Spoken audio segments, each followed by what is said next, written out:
Hi, everybody. This is Empowering Democracy, and I'm your host, Joe Firestone. I'll be joined in a little while by Dee Pierce, the host of Around the World with Dee and Friends. But for now, it'll be just me. So hi, everybody. And welcome to the show.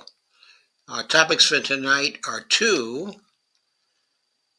Russia, Iran, and U.S. Will we have a deal or will we have a war? And our second topic is tariff perspectives. We have lots of blog posts to get through today. Many of them are very interesting. I even have a post of my own I'm going to finish up with on tariffs. So please enjoy the show. Please share, like, and subscribe. I've already shared on Facebook.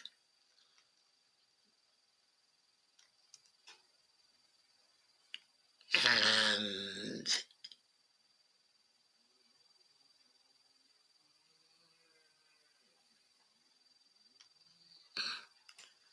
let's get to our first piece. The title of it is Iran Prepping for Negotiations with the United States. Russia and China have Iran's back. This piece is from April 8th, and it was written by Larry Johnson. It's on his blog, Sonar 21, is what you're looking at now. There's a photo of Wang Yi of China with Russian Deputy Foreign Minister Sergei Ryabkov on your left, and Iranian Deputy Foreign Minister Kazim Garibabadi.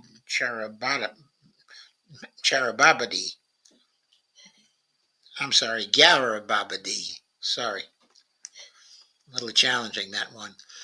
While most of media and public attention in the West are fixated on Trump's tariff attack on the global economy, the Chinese and Iranians flew to Moscow and met with senior Russian officials.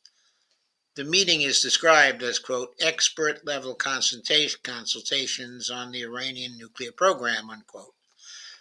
This is happening as the legislative body in Russia, the Duma, approved the Comprehensive Strategic Partnership Treaty between the Russian Federation and the Islamic Republic of Iran, which was signed by the Russian and Iranian presidents on January 17th.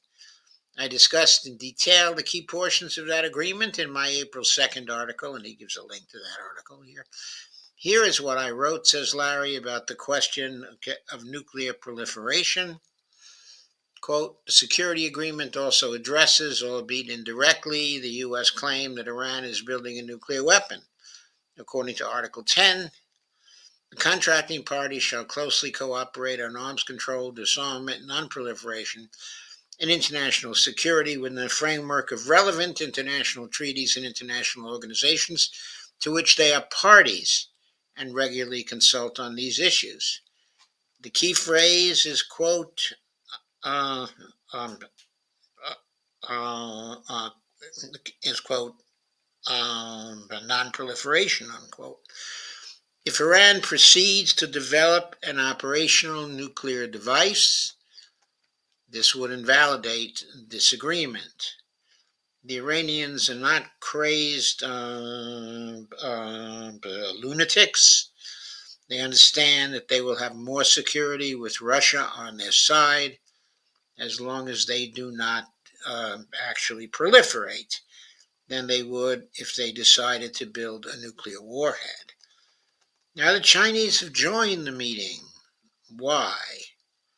Larry says, I believe the Russians and Chinese are helping Iran define and explain its nuclear program to the United States in order to persuade Donald Trump that Iran is not pursuing a nuclear weapon.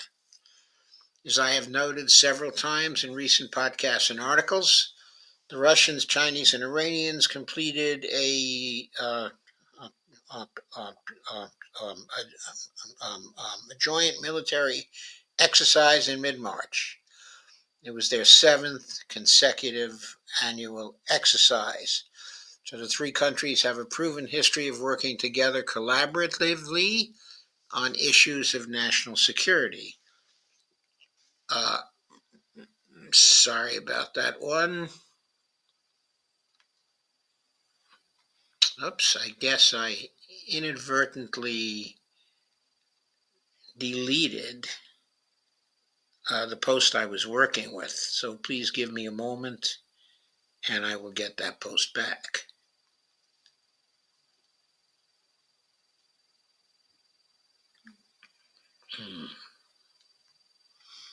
Actually, the easiest way for me to get that post back is to click on the link that originally got me there.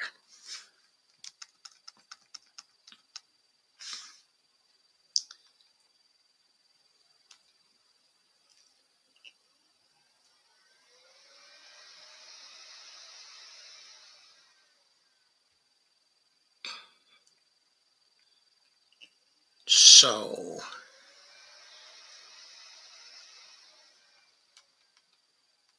let me get back to the point. One of the key topics they are discussing are the concessions Iran made under the terms of the first JCPOA. Here's what Iran agreed to with respect to limitations on its nuclear program. First bullet point, uranium enrichment. Iran agreed to enrich uranium only up to 3.67% for 15 years. This level is sufficient for civilian energy purposes, but far below weapons grade levels. Second bullet point, centrifuge reduction. Iran reduced its number of installed centrifuges from approximately 19,000 to 6,104 first-generation centrifuges for 10 years. Stockpile limits.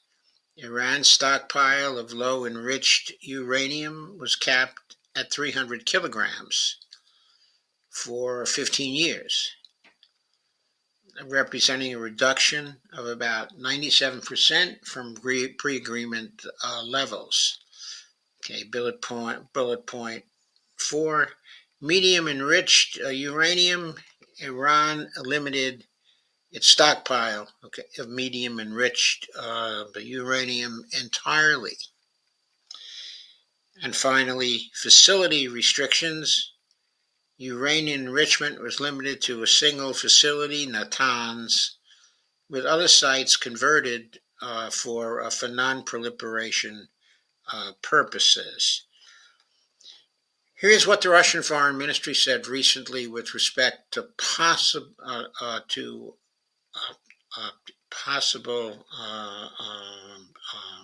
negotiations.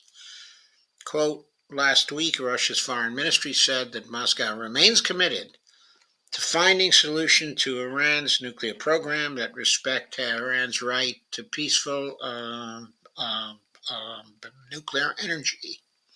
Quote again, the use of military force by Iran's opponents in the context of the settlement is illegal and unacceptable, said the spokesman for the ministry, Maria Zakharova. She said to reporters, quote, threats from outside to bomb Iran's nuclear infrastructure facilities will inevitably lead to an irreversible global catastrophe. These threats are simply unacceptable, unquote.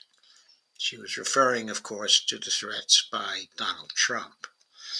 While Iran has continuously rejected direct talks with Washington, it has said it will consider indirect talks through the state of Oman a longtime channel for communication between the two adversaries. Tehran has also stated the country's missile program would be off limits in any such nuclear discussions. I think, Larry says, I think Russia and China will encourage Iran to agree again to the JCPOA restrictions with commitment that Russia and China will, along with the United States, guarantee compliance. Iran, for its part, will insist on the lifting of economic sanctions, as well as an end to U.S. attempts to subvert the Iranian government. No more CIA activity, in other words. The major obstacle to reaching an agreement will be the Trump administration's demand that Iran end all support for Hamas, Hezbollah, and the Houthis. While I'm pretty confident that negotiators for Trump will try to bum rush Iran into a hasty agreement, this week's meeting with the Russians and the Chinese will give Iran the confidence that it has the backing of two great powers and will hold firm in protecting its national security interests. The original JCPOA was a sound agreement and met Donald Trump's demand for an end to Iran's alleged nuclear weapons program. But Trump withdrew from the agreement and is now back at square one. Here is the question for you to debate.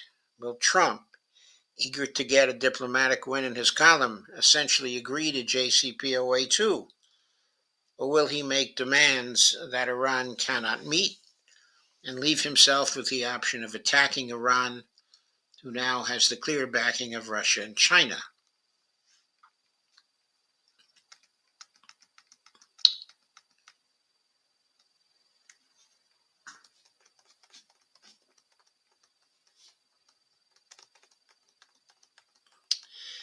I recorded the following monologue on Sunday, but it posted yesterday, which was Monday. I do not comment on the meeting of the Iranians with the Russians and Chinese, but I do discuss in detail the importance of the comprehensive strategic partnership.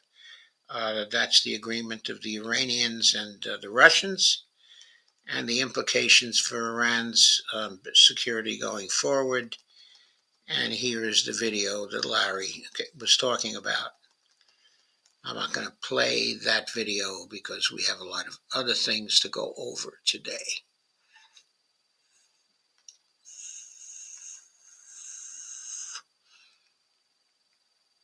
So, let us take a look at your comments first. Earl of Laurel says, hey, Joe. Hey, Earl. Fry Steve, so what if they do make a nuclear weapon? What then? Well, what then is that violates the treaty they have with the Russians and could lead to the abandonment of the treaty. But even if they have a nuclear weapon, I doubt they're going to use it. But they seem pretty determined not to have a nuclear weapon.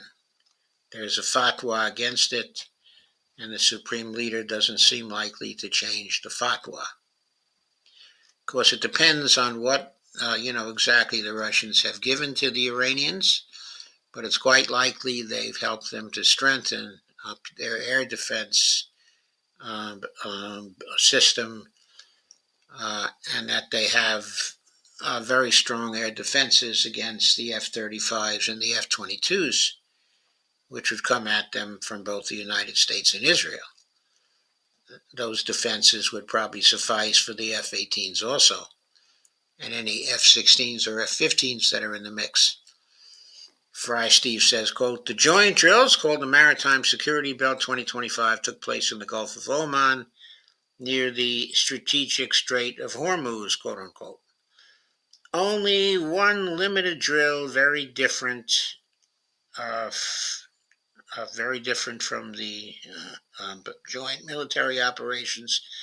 No ground forces, no air forces, just a limited naval drill. And he says, cute. And he says, the U.S. on Yemen, April 2nd, Trump is an irrational actor. Farrar Stevenson says, correction, last airstrike on Yemen was April 2nd. Trump has no idea what he's doing. That doesn't surprise me, and it doesn't surprise me that you would say so, Farrar Stevenson.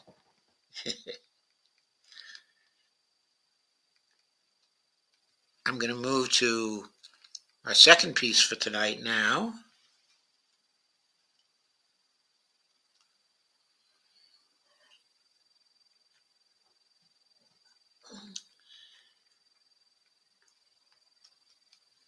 Which is another piece by Larry. And that's from April 9th, also Sonar 21. And you're seeing it now. And it says, Trump, Putin, a deal, Yalta, or no deal. Larry says, Trump's desire to reach an agreement with Putin is palpable. He has many irons in the fire. Too many.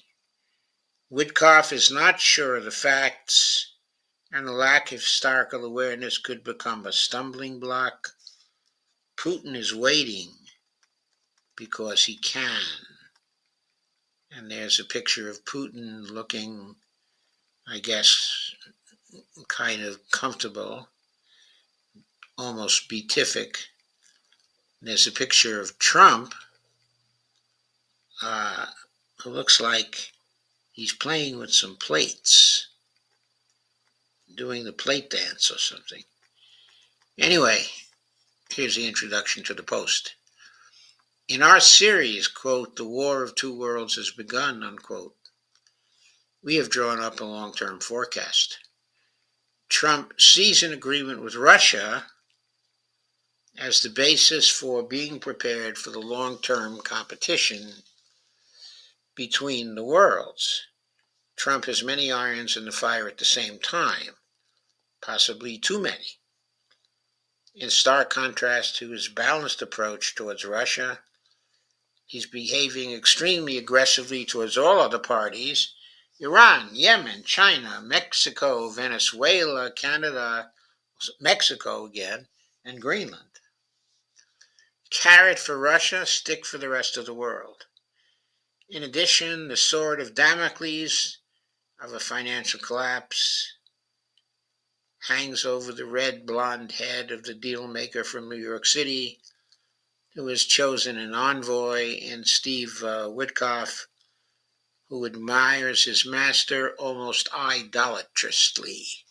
That's an interesting way of putting it, isn't it? In this article, I try to assess the chances of an arrangement between the two superpowers. As is so often the case, it is worth taking a look at history, the course of which is viewed completely differently in the United States and Russia, and could therefore become a stumbling block on the way to an agreement. The chess players in Moscow do not want a deal on Ukraine, but a comprehensive reorganization of relations, which also affects countries towards which the U.S. behaves extremely aggressively. Trump wants quick deals. Putin has time. We include many facts in this article, with the clear understanding that it is impossible to cover everything. An attempt to describe all interdependencies would fail, and tomorrow everything could look completely different again. We are immersing ourselves in a world gone mad. Next section is called Historical Awareness or Lack thereof. And the next subsection is called Comparisons with Yalta Without Understanding Yalta. And there is the famous statue of Winston Churchill, Franklin Roosevelt, and Joseph Stalin.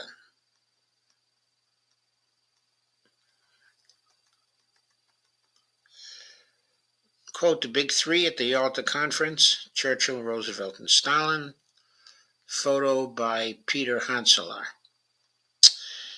Many commentators speak of a new Yalta conference, using this meeting as a comparison to the negotiations now taking place, usually without any proper understanding of history. This conference took place in the vacation residence of Russian Tsar Nicholas II in Yalta, Crimea, between February 4th and 11th, 1945, when the outcome of the war in Europe was a foregone conclusion. The, quote, big three, Stalin, Roosevelt, and Churchill, discussed and agreed on many points. Some of these were adhered to by the parties, others concealed today, either bent or not adhered to at all.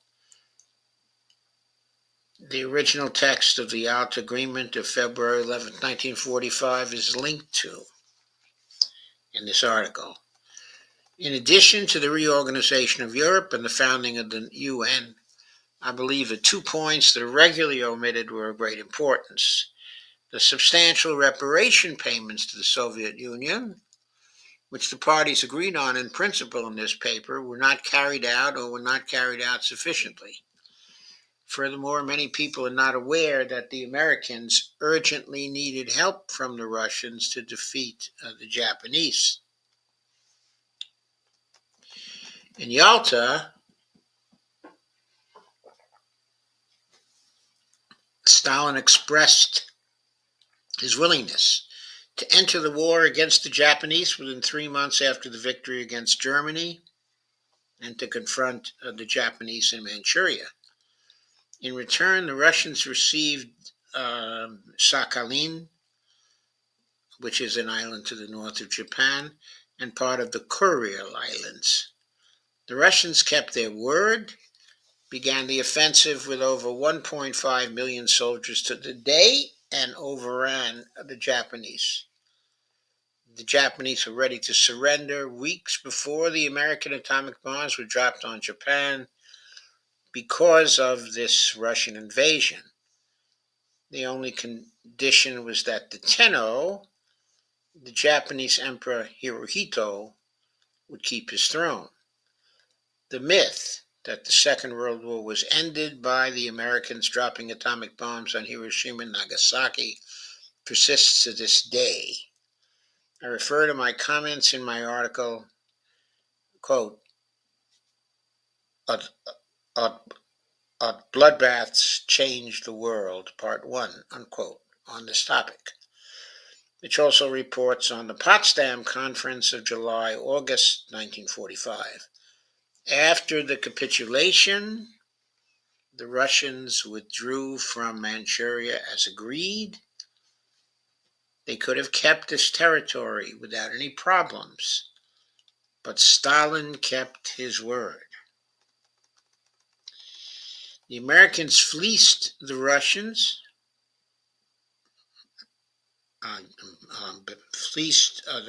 again and again. The Russians were ripped off at the latest with the inauguration of Harry Truman. Harry Truman was the first conspicuous puppet of the deep state. The fact that he was chosen as vice president at all was a scandal, because the incumbent, Vice President Henry Wallace, would have been elected by an overwhelming majority for Roosevelt's fourth term. Roosevelt also wanted him, but the puppet Truman was installed with a smear theater that would suit a banana republic. More on this in my article,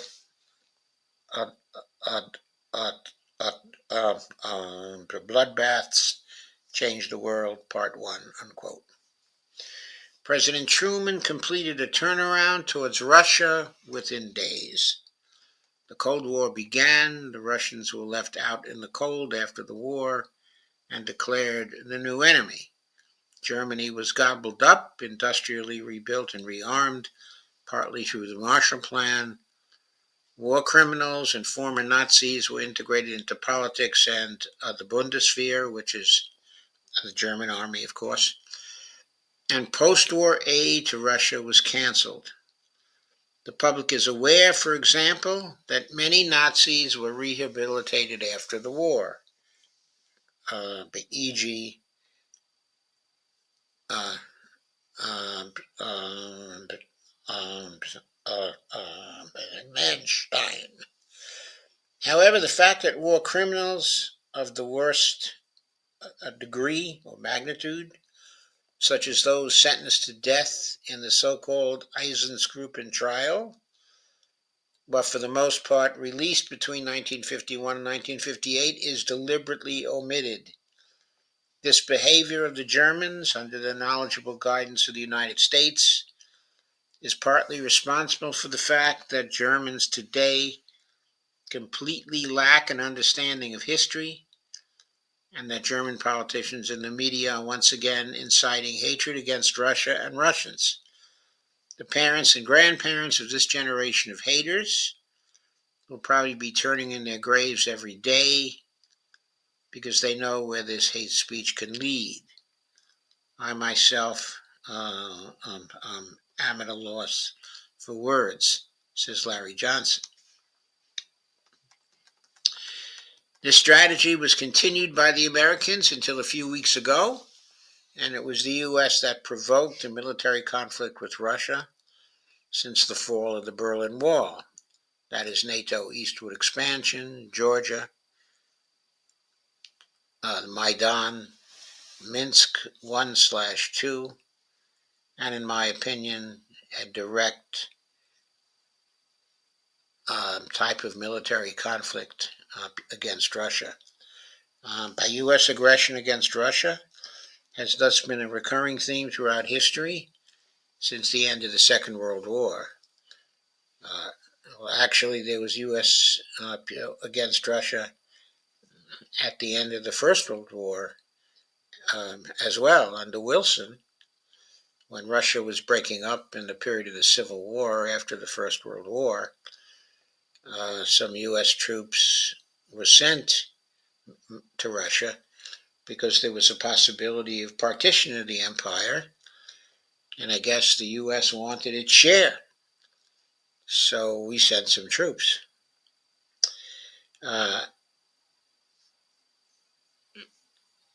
Since the end of the Second World War, a world war which it should be noted the Russians won both in Europe and on whose help the U.S. relied against the Japanese. The Russian leadership is well aware of this and has every reason not to trust the Americans at all. This is evident from the behavior of the Russians. The self-perception of the Americans. You have to admit without envy that the Americans set the standard when it comes to marketing themselves and are the absolute number one in this discipline. They're so good at presenting an image of themselves that not only large sections of the world's populations believe these myths, but also the American people, the political establishment, and even President Trump and his cabinet. This may prove to be the Americans' undoing, as overestimating themselves or underestimating the other side very often leads to unsatisfactory results, just as in ordinary life. The strongest army in the world, the Americans have succeeded in creating a myth about their armed forces that has little in common with reality. Many people in the West still believe that the Americans won the Second World War because they defeated Hitler in Japan.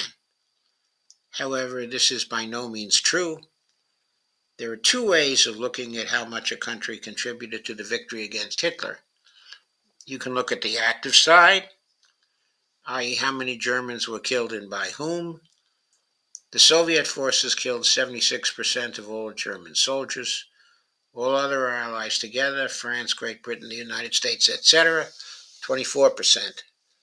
If you look at the passive side, how much blood the individual countries gave for the victory, the weight is even more striking, with the casualty figures for Russia shown on Statista, showing 24 million instead of 27 million.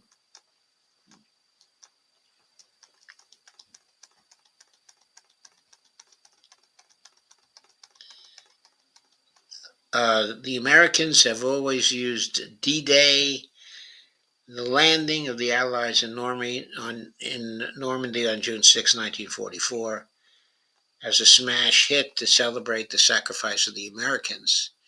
The landing on Omaha Beach on the 6th of June is particularly instrumentalized as a marketing example. In the process, 2,500 American soldiers lost their lives. Approximately 250,000 Americans died in the entire war in Europe.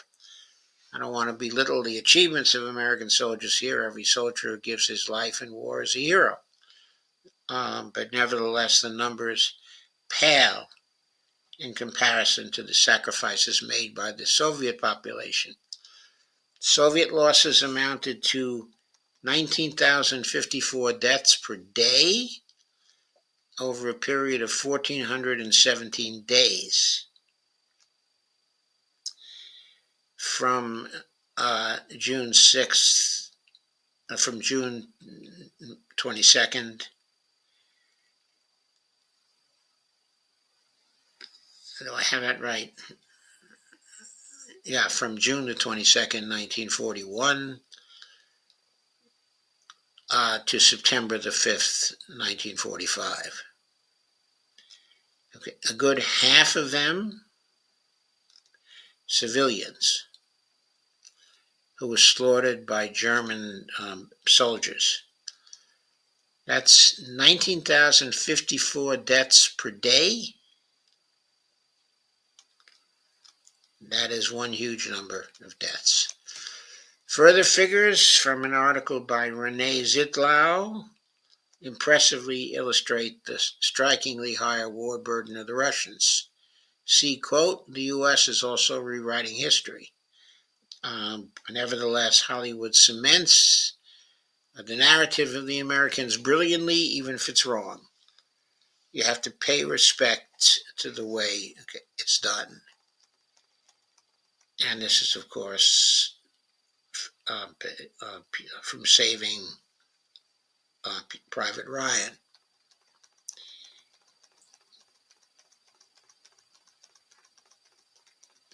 And there's a poster from the movie, the smash hit of American Sacrifice, Saving Private Ryan, 1998. The next section is entitled No War Won for 80 Years, but Goals Achieved, ? The Americans have not won a war militarily since the Second World War, have even lost most of them.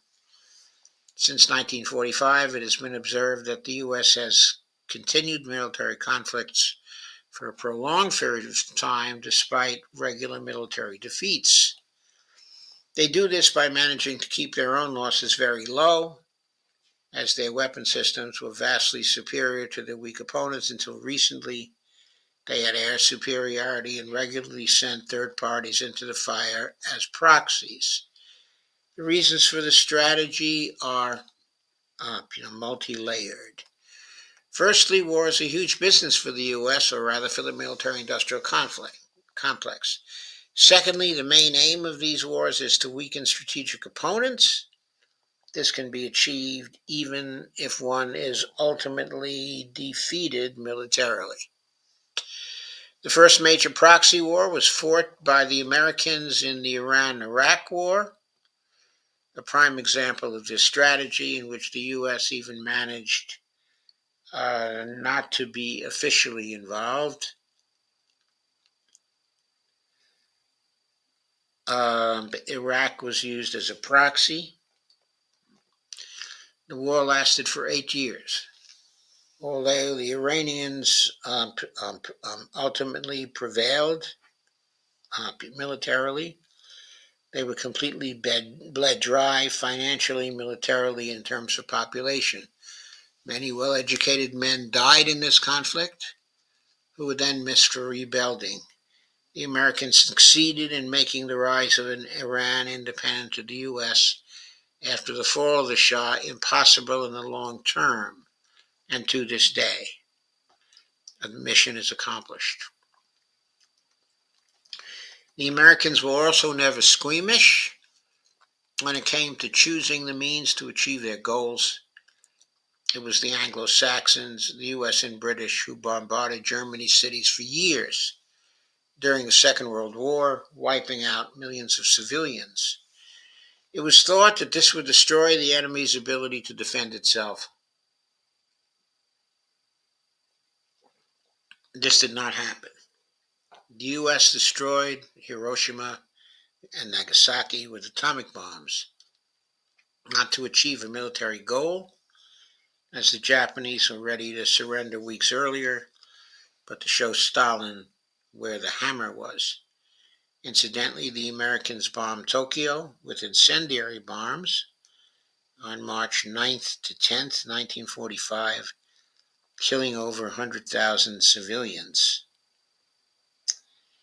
Okay, this was in Operation Meeting House, meaning that more people died in this bombing than in Hiroshima or Nagasaki. The U.S. continued its bombing terror even after the Second World War, although its military futility was proven after the Second World War.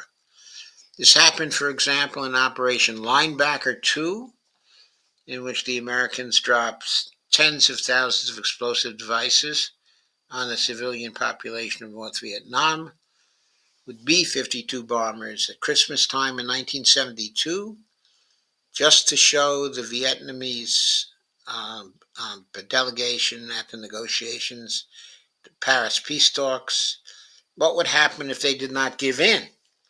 President Nixon, who just had been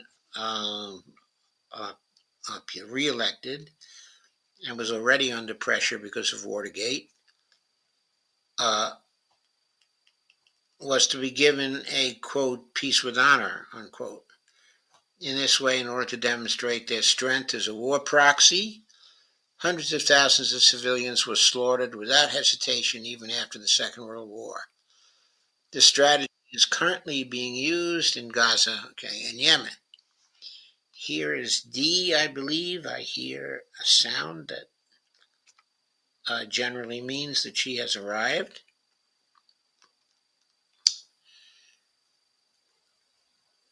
Let me check that out. Yes, she has. Hello, D. Hello, good to be here. Nice to have you here. I'm very glad that you're here. I'm working on the second of the articles at this point. I have only a short way to go. Okay. So I'm going to go back to that, and then you can take the third article and the fourth article if you so desire. Yes, I do. Thank you. Okay. So let me shift back to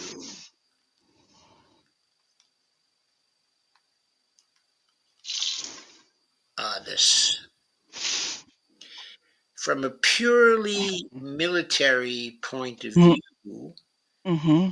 I doubt that the U.S. Army can hold a candle to the Russians, as has been demonstrated in Ukraine over the last 3 years. U.S. logistics, weapons, and strategy led to a military catastrophe in Ukraine. To say now that if the soldiers had been Americans and not Ukrainians, the result would have been different is nonsensical. Nevertheless, the U.S. has long managed to maintain the myth of the, quote, strongest military force, unquote, in the world through marketing, terror, and proxy wars. The next section is on economic problems and tariffs. Larry says, I recently provided detailed information on the U.S.'s economic problems. In, quote, The War of Two Worlds has already begun, part one, unquote, and refer readers to this.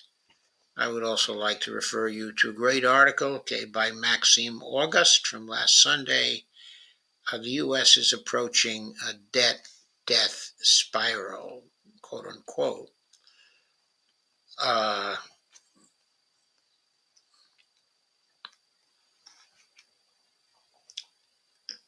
and he gives a link to that last article.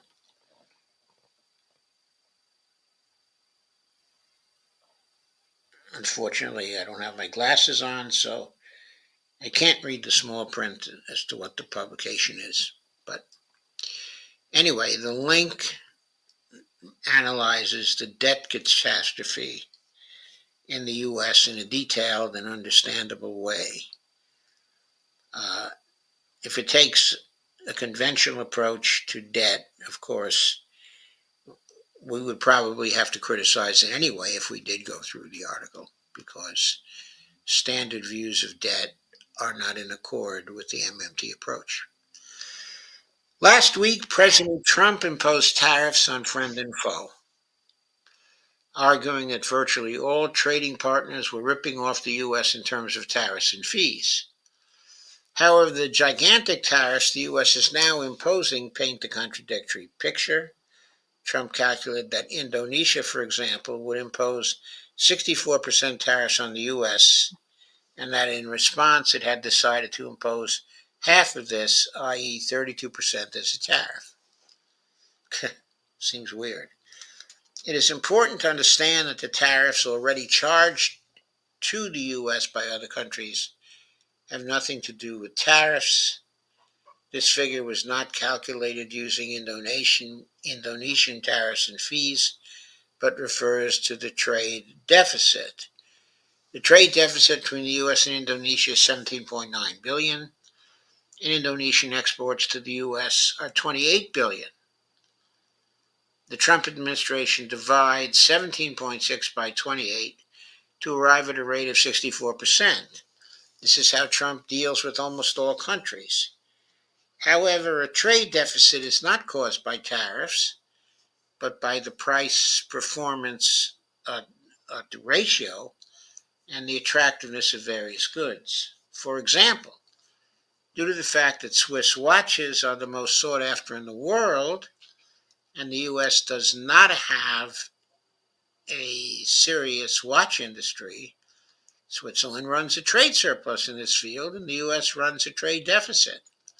Trump is therefore ultimately using the weakness of American industry and the resulting trade deficit as a target for the tariffs, as a yardstick for the tariffs. The U.S. can only improve the situation if it produces better products that are more desirable on the world market. It's not surprising that Elon Musk advocated for the introduction of tariff-free trade between Europe and the U.S. at the weekend.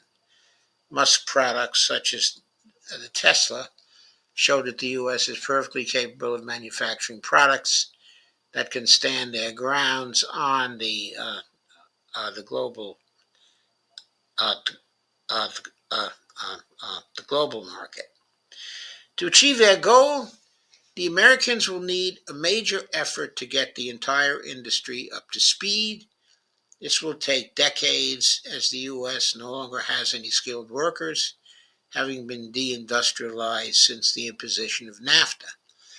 In order to have skilled workers, you need to have a good education system, the Americans' biggest stumbling block.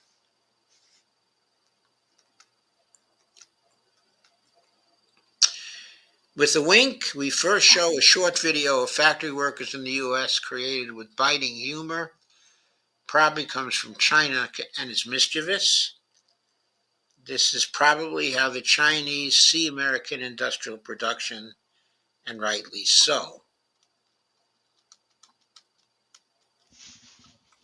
And here is a report on a new Apple factory in China as a contrasting program. And there's a video on that. Look at how busy all the Chinese workers are. This is an iPhone 15 factory, Apple. It seems the Chinese have no intention of bowing to Trump's pressure by immediately aligning their tariffs with those of the United States. Now Trump is threatening a further 50%. Given that China only sends 15% of its exports to the U.S., it is quite possible that the Chinese will remain firm. Then it will be difficult for Mr. Trump. Whether the tariffs will drive inflation is controversial and is currently the subject of heated debate. If products become more expensive for consumers as a result of the tariffs and the manufacturer, importer, or retailer does not fully adjust its prices, this will have a price driving effect. If the American tariffs on Chinese products were to rise over 100%, this would lead to a doubling of iPhone prices unless Tim Cook, Apple CEO, absorbs all or part of the tariff. Either consumers or Apple shareholders will be in a bad mood. Realistically, both will have to bite the bullet and bear some of the costs. Well, there's word, today that Trump has stepped back from the tariffs on on mobile phones, particularly iPhones, and stepped back also from the tariffs placed on computers that are made in China. So that's very interesting. Uh, uh, okay, so American producers will be happy as the tariffs will give them a state-sanctioned competitive advantage. However, this is dangerous in the long term as the competitiveness of domestic industry will suffer and the competitiveness of American products will continue to decline. Nobody knows whether the slump in share prices that began last week will continue and lead to a global economic crisis. However, I believe the crash will come sooner or later for various reasons. In addition to the gigantic debt of the West, see here, and he gives a link, the valuations of shares have reached heights that have never been reached before, not even in the bubble years of 1987, 2001, or 2008.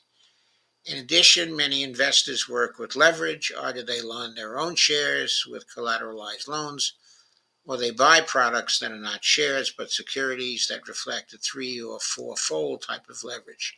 Such strategies and products are going to multiply losses just as they have accelerated past gains and increase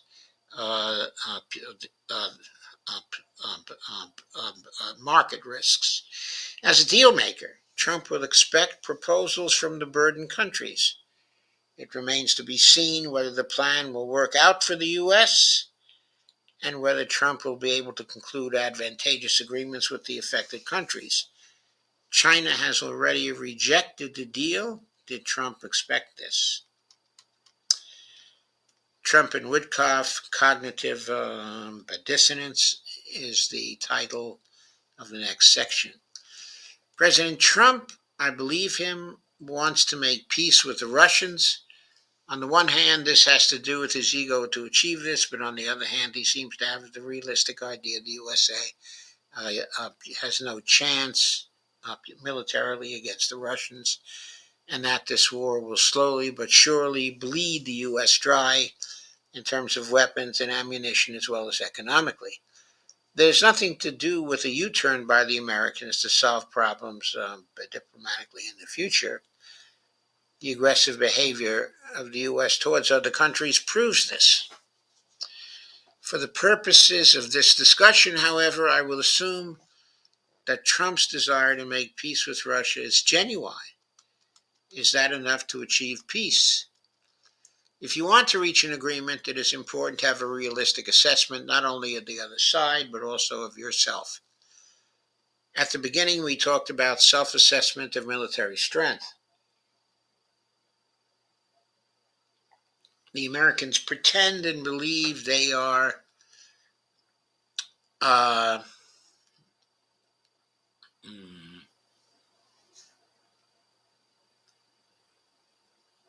I'm sorry, I lost the thread.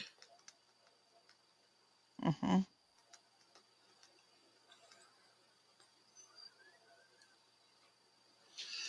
It's nothing to do with the U-turn by the Americans to solve problems, but diplomatically in the future.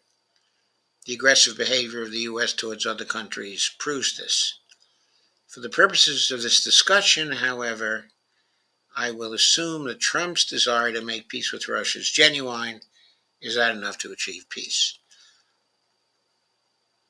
If you want to reach an agreement, it is important to have a realistic assessment not only of the other side, but also of yourself.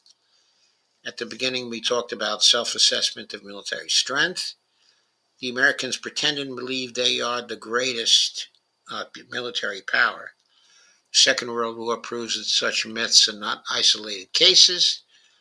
In 1940, the French army was considered the strongest military power in the world. 6 weeks later, it was over. The Americans probably came to this erroneous conclusion primarily because of the astronomical sums they spent on their armed forces. This is in contrast to the many military failures since the Second World War and the completely inflated self-image during the Second World War. Add to this the economic weaknesses of the U.S., which we discussed in detail in part one of our series, quote, "The war of two worlds has already begun," unquote. I don't know if Donald Trump has improved his factual accuracy since his famous tweet on Truth social media on January 22nd. The facts he claimed there were all wrong. He spoke of 60 million Russian casualties in World War II. It was 27 million. Two, he speaks of a Russia whose economy is collapsing, but Russia is stable, debt-free, and has a growth rate that all European countries can only dream of. Here's a picture of Mr. Witkoff, and the Russians want to engage with, this was from his appearance on Tucker Carlson's show. In his interview with Tucker Carlson, special envoy Steve Witkoff came across as likable. He displays a degree of admiration for Donald Trump that I see as problematic on the one hand, which can also be understood as a sign of complete loyalty on the other. Witkoff also has problems with factual accuracy. He falsely claims the incorporation of the four regions of Luhansk, Donetsk, Zaporozhia, and Kherson are Russia's most important primary wishes, although he was unable to name these four regions during the interview. Neutrality, i.e. Ukraine not joining NATO in any circumstances, was seen by Witkoff as a secondary wish of the Russians. This was not the case. The main reason for the special operation was the planned accession to NATO. The Istanbul talks in April 2022, torpedoed by Boris Johnson, on behalf of the U.S., made it easy to see this was the case. Russia would have renounced the four regions. The fact that this is no longer the case is solely due to the fact that the military situation has changed, and these four regions now belong to Russia, although the referendums were more than clear.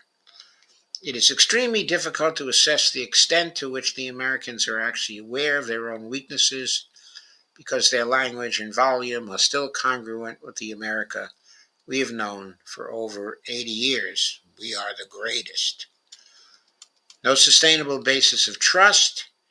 History has painfully taught the Russians in their relationship since World War II that the U.S. is not a trustworthy treaty partner. It began with Yalta and continued with the distortion of history regarding roles in the Second World War.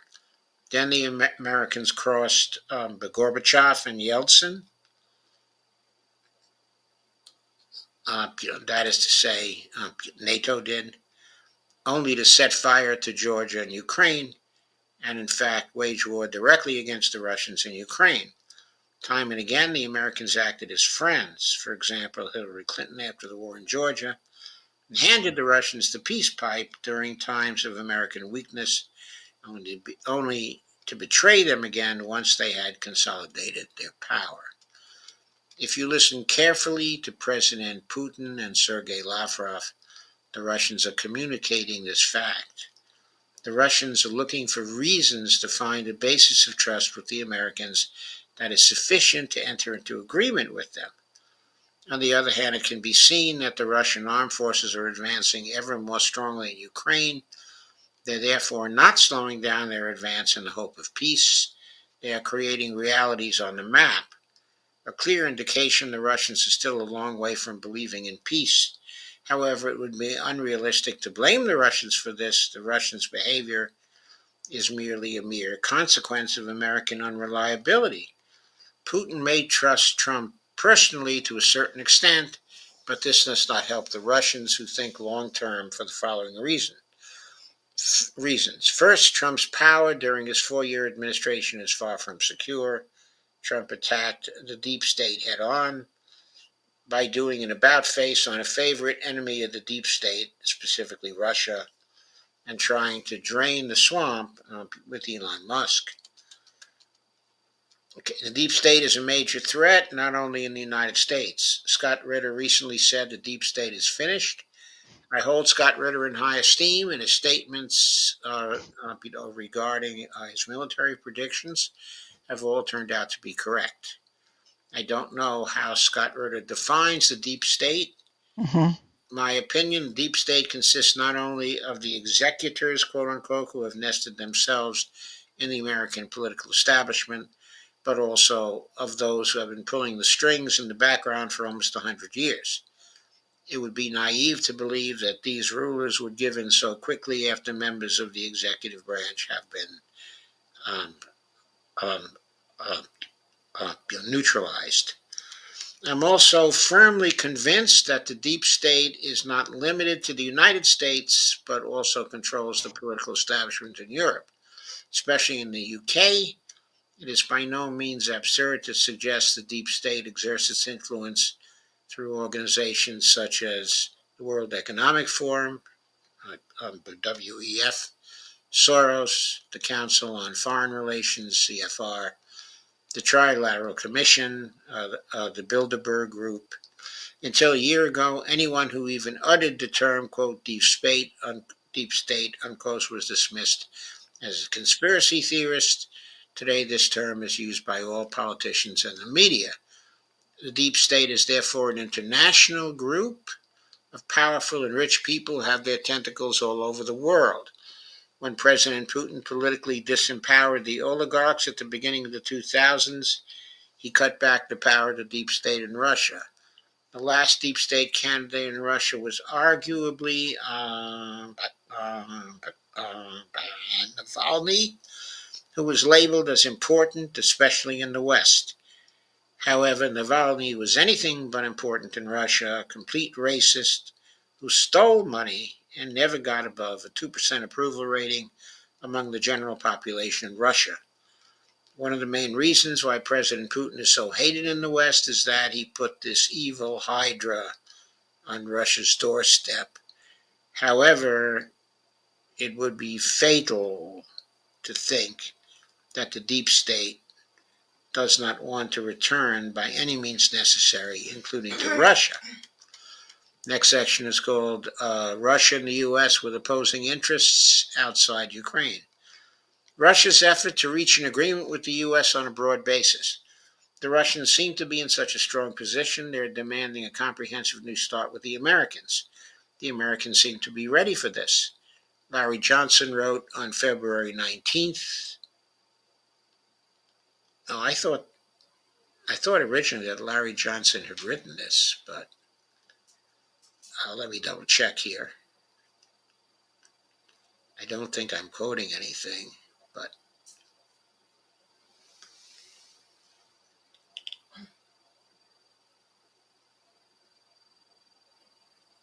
this one was actually written by Peter Hensler, who's another blogger on Larry Johnson's website.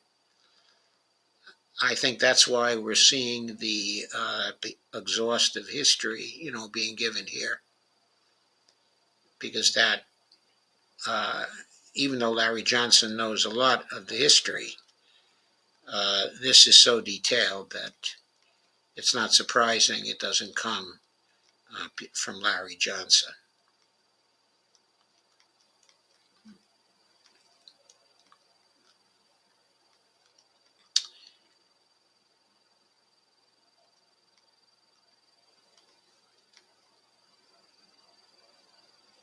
Okay, the next section is called Russia and the U.S. with opposing interests outside Ukraine. Russia's efforts to reach an agreement with the U.S. on a broad basis.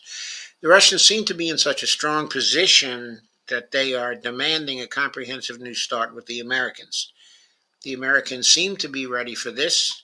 Larry Johnson wrote on February 19th that 6 working groups are to be set up as a result of the meeting in Riyadh: a strategic security and arms control group, a global security architecture group,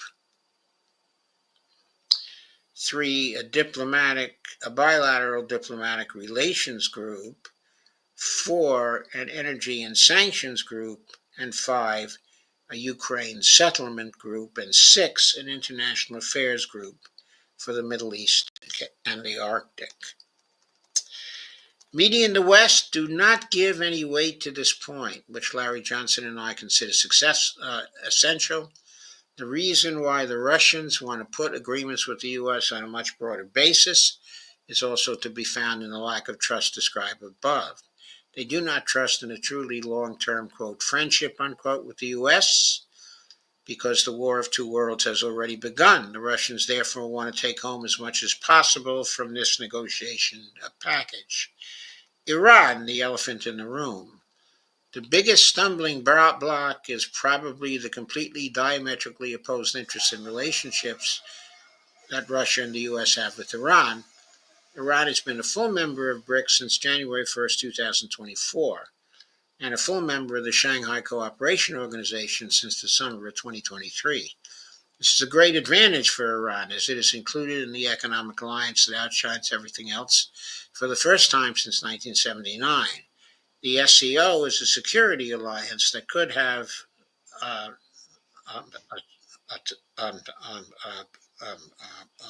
military consequences in the event of war, to put it very cautiously. Iran's membership of these two organizations will bring it great advantages in the long term. One of Russia's main interests in Iran, a topic that is not even mentioned in the West, is the International North-South Transport Corridor, the INSTC. We've covered that a lot here, in our various streams. This is a 7,200 kilometer, 4,500 mile long multimodal network of shipping, rail, and road routes for the transportation of goods between India, Iran, Azerbaijan, Russia, Central Asia, and Europe. And there is the route, the NSTC route is the route in red. The standard route goes through Suez, and is in blue. But the much shorter route, of course, is the NTSC route. It would save lots of time and trouble. The Russians and the Iranians would have much greater control over it than they have over the Suez route. As was the case with Russia till a few weeks ago, the assessments the Americans are making about Iran are miles away from reality. I practically rule out a land war against Iran. Iran is huge, 4 times the size of Germany, 40 times the size of Switzerland, and 4 times the size of Iraq. In 1991, when the U.S. still commanded a land force, the Allies had a land force of just under 700,000. It was not enough to occupy the whole of Iraq. The exercise was called off about halfway through. Against this background, the land invasion against Iran is a pipe dream, nothing more. Even in the event of an air war against Iran, the U.S. seems to me overestimating itself and underestimating the Iranians. The Persians have a sophisticated air defense system, which is supplemented by S-300 and S-400 systems supplied by Russia, which set global standards in this discipline. I have to add, they also have in Russia S-500 systems, the latest version of these very capable air defense systems. At this stage, we do not know how many S-500 systems have been shipped to Iran by the Russians. We know they've shipped a fair number of S-400 systems to them. Anyway, an air war against Iran could also end disastrously for the Americans. It is undisputed that Israel's Netanyahu has been dreaming of attacking Iran for over 20 years and is exerting great political pressure on the U.S. It is difficult to say whether the Russians or the Chinese, who have major interests in a functioning Iran, would intervene directly militarily in the event of a U.S.-Iran conflict. However, I assume that in such a case, the Russians and Chinese would support Iran with weapons, logistics, and money. For the Russians, an air attack by the U.S. on Iran will probably be a deal breaker, and the possible consequences incalculable. One can argue the U.S. will not attack Iran if Trump effectively wants the normalized relations with Putin. Whether the U.S. will commit the folly of actually attacking Iran is impossible for me to judge. Okay, I think I've gone through enough of this now. It goes into many other issues, but it is too long to keep on going through, I think. Yes, it is much too long. So I'm going to stop that here and consider your comments at this point, and then Dee will take over for a couple of the articles. And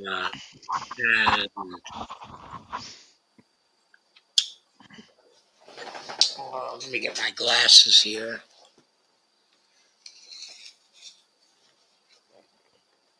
In fact, let me increase the size of this type. Yeah, it is a little small. That's why. Okay, so I was showing something that I did not mean to show. Anyway.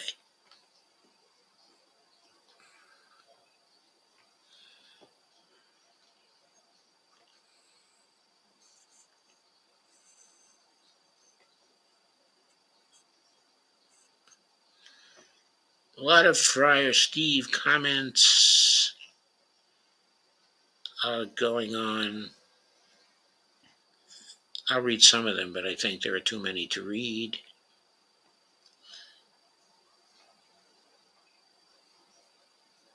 And Friar Steve says at 9:21, I think Putin has influenced Trump's decision to conduct tariffs on our neighbors and traditional partners.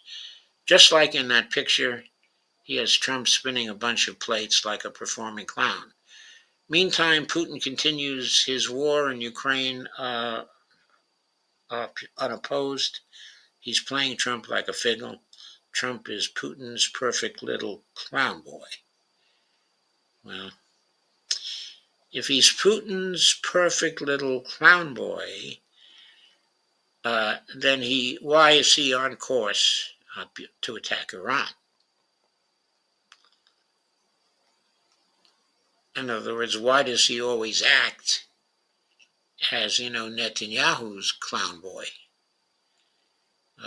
It's kind of inconsistent to be Putin's clown boy and Netanyahu's clown boy at the same time. So you might want to consider that, Friar Steve. Friar Steve says, Putin wants half of Ukraine. I agree with that. What he's going to get is a permanent insurgency. The Russians couldn't hold Afghanistan. The Russians will not be able to hold Ukraine either. Georgia is going to also start giving them more problems. Russian imperialism will not survive. Foundation of Geopolitics by Dugin. It is Putin's plan. Well, I disagree with you with respect to Ukraine. The four provinces, Crimea and the four provinces, they've already taken, or most of which they've already taken, seem to want to join Russia. And of course, if Russia extends further into to Nikolaev, Kharkov, to Odessa, and I've forgotten the fourth of the oblasts there as well. Kharkov, and Odessa are predominantly Russian from way back, and I think they're going to be glad to, join Russia again. So I don't think this is an Afghanistan situation. I think the comparison to Afghanistan I don't think it's an appropriate comparison at all, Friar Steve. Friar Steve says, German imperialism doesn't exist, not anymore. Russian imperialism is everywhere. It's funny how he doesn't mention that Ukraine wanted to join the EU. And why is it funny? They did want to join the EU, but Why is it funny he failed to mention it? What Putin was objecting to was the joining of NATO. He didn't have any objections to the joining of the EU. Maybe that's why he never mentioned it. Reminder, Germany declared war on U.S. and the U.S. got to surrender from Japan. Yes, we did. Reminder, the Russians did not directly liberate France from Nazi occupation during World War II. That was the U.S. That's true. That was the U.S. Okay, the liberation of Western Europe was all the U.S. is doing. But the liberation of Eastern Europe and Russia for the Nazis was Russia's doing. So disagree on his take on Iran, Iraq. He says such a stretch. Doesn't even talk about the Korean War. He's trying to connect that really are connected connection dots that exist, but that really are not connected. No connection in the war with the war in Ukraine. COIN relies heavily upon air operations. We do not control the skies in Ukraine. U.S. has been distracted on COIN, counterinsurgency. We have not been conducting large-scale combat operations. So apples and oranges, night and day. Yeah, there's a lot of apples and oranges. Yes, we don't have an educated workforce. Then he says, Doc, we are a service country. Why do you think Trump doesn't understand that? Why do you think he fantasizes about factories? Doc, he is irrational, and his base only wants to be in charge. They don't care what he does while he's in charge. But his base is not the majority of the country. They're only about 30% or so. And maybe they don't care what he does, but I'm going to argue with you that those among them who are on Social Security or in various parts of the safety net do care about those aspects of the safety net, and they don't want him to mess with those. And he's messing with them, and a lot of the people are angry at him. So peace with Russia, but war with Iran, who is partnered with Russia, that is not a rational line of reasoning. That's an irrational actor at play. Well, I agree with that. Witkoff and Tucker, Russian assets. He was in Russia on his signal chat, made it easy for Russians to listen in on the phone call. Yeah, Witkoff also visited Russia on his way to go to Oman to talk to, the Iranians. I'd like to know what they talked about. Steve says, hi, Earl. Steve says, hello, everybody. And Steve says, hi, Earl. And Fry, Steve says, the deep state in the U.S. has become stronger during the Trump period. The deep state of lobbyists and those making millions on our government. Not a single person has lost that position under Trump. He has only removed those who kept them in check and demonized hardworking Americans. I don't know about the same deep state getting stronger. I'm not sure the deep state is as monolithic, as everyone says. I think parts of the deep state are weaker now under Trump, but parts are stronger. And I think Trump is trying to put his own people in deep state kinds of spots. Putin and the KGB, a deep state. They're the oligarch that run Russia and kill anyone that gets in Putin's way. To be clear, Russia is run by a deep state, but maybe not the same deep state that the Americans are run by. Are alive and well in Russia, screaming Hail Hydra daily. Farsi says the Wagner Group is killing Africans. Yes, it is. And the Earl of Laurel says, hi, Steve. Farsi says, Doc, World War III began with Russian forces integrated Chinese and North Koreans into their attack on Europe through Ukraine. I'm sorry. I highly doubt that particular statement. I think that's a fantasy. Russia's on course to win World War III. They defeated the U.S. without firing a shot through their proxy Trump. Interesting perspective, says Steve Wolfbrandt. Says Friar Steve. I guess the interesting perspective is Peter Hensler's perspective. Steve Wolfbrandt says, share it on Facebook. Thank you, Steve Wolfbrandt. Doc, what do you think is more likely? What would Iran invasion of Taiwan? U.S. cannot do both. I don't think the U.S. can do either. And I'm of the opinion that the U.S. is going to back off Iran, that there will be a settlement here. That might be unreasonably hopeful. I know Larry Johnson still thinks that it's possible there won't be an agreement, but I think that Trump does want to regularize relations with the Russians and Putin. He knows if he attacks Iran, that goes by the board.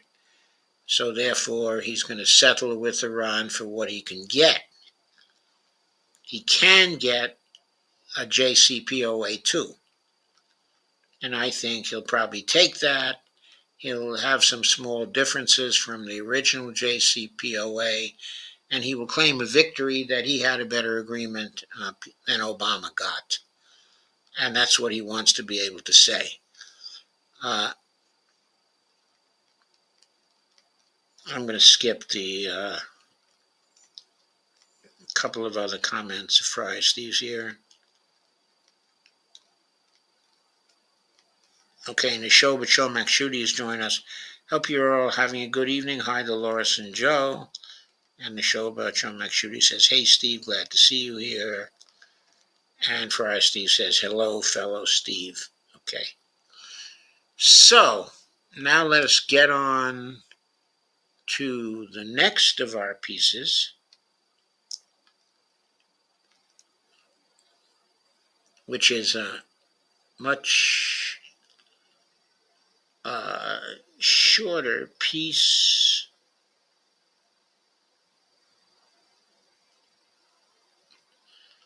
Okay, the name of it is Donald Trump is making the case for BRICS. And it was on the 9th of April by Larry Johnson. Okay, let me change my screen. Okay.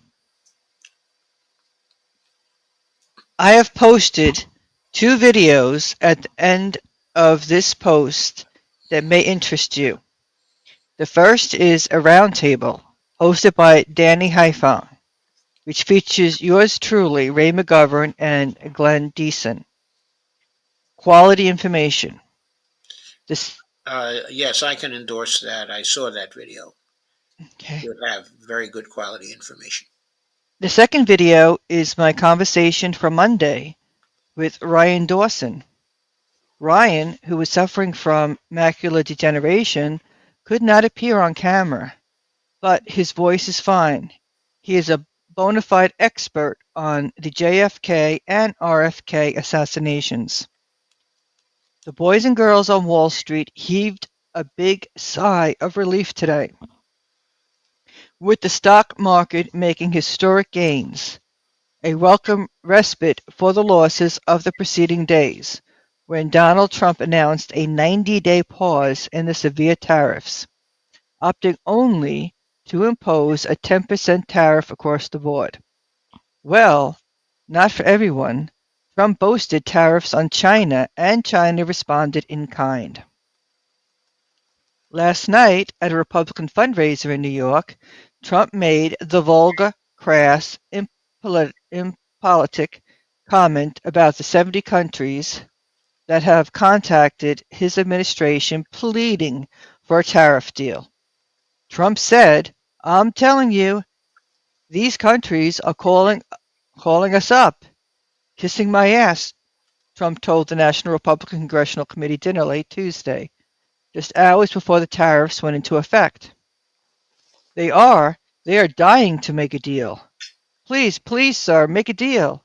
I'll do anything, sir, he said mockingly. Even if true, this is a damn stupid thing to say.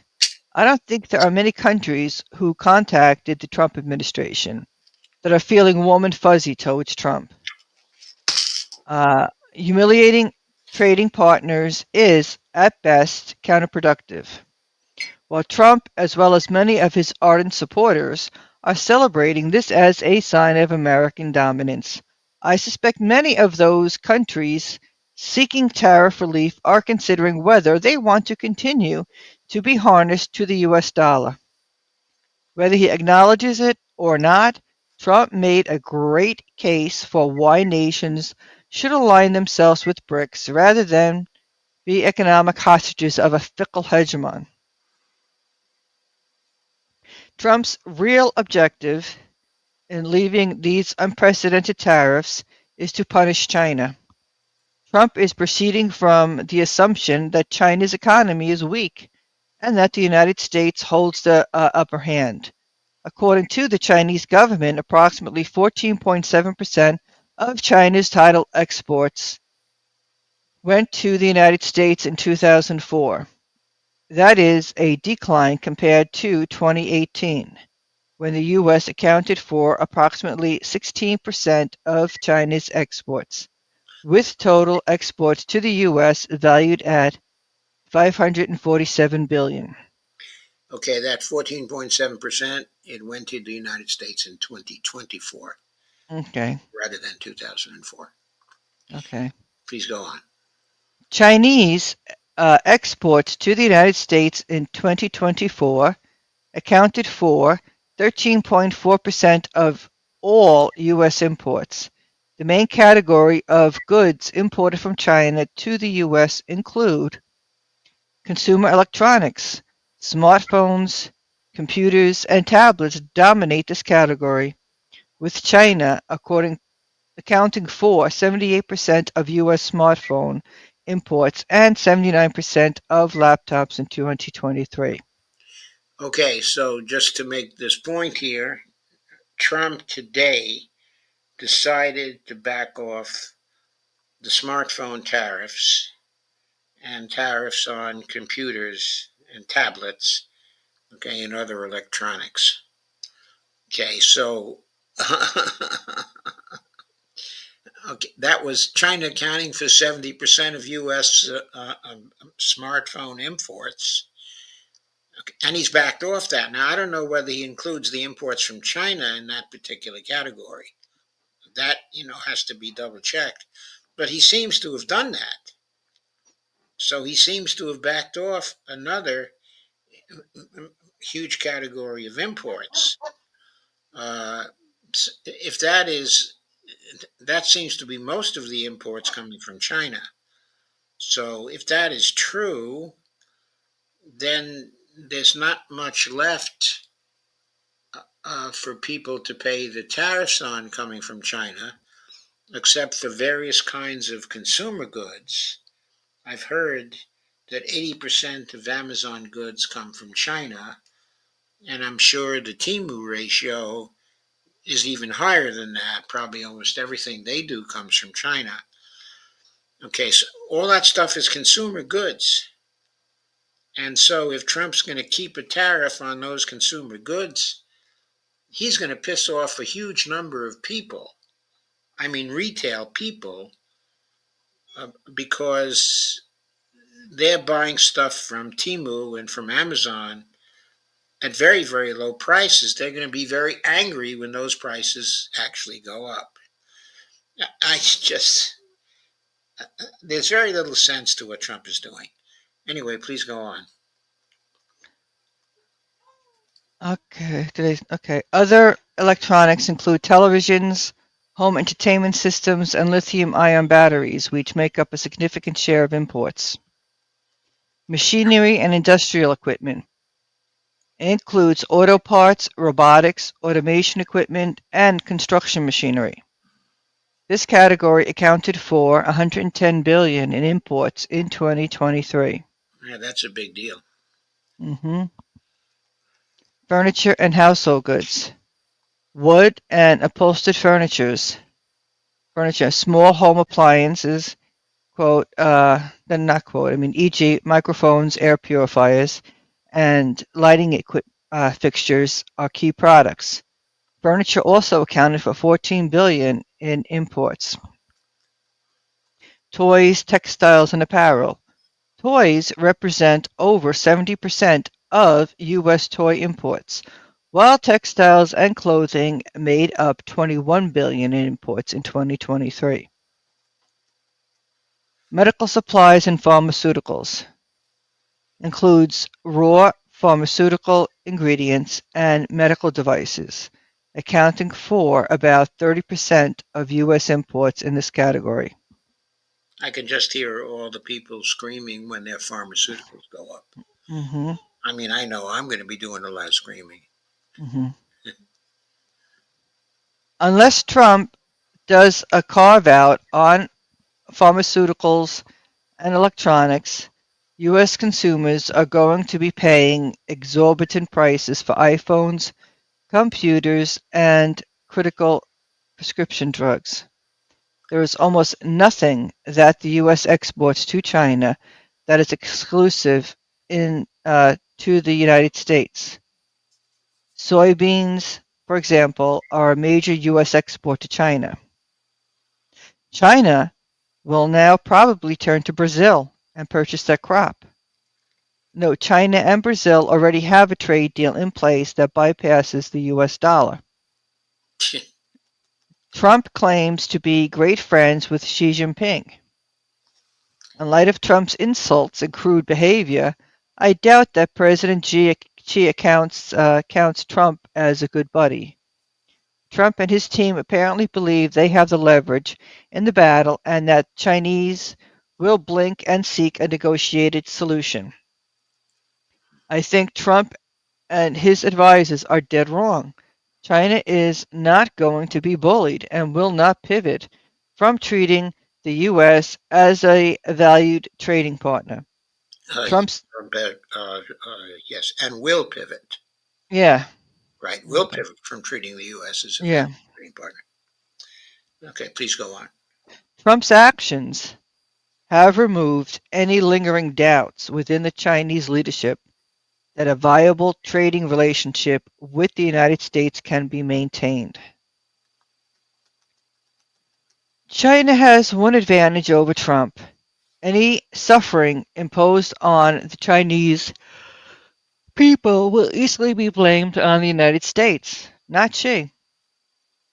Trump, in turn, will face the wrath of consumers if the prices of electronics and pharmaceuticals goods rapidly inflate. He did that, not the Chinese.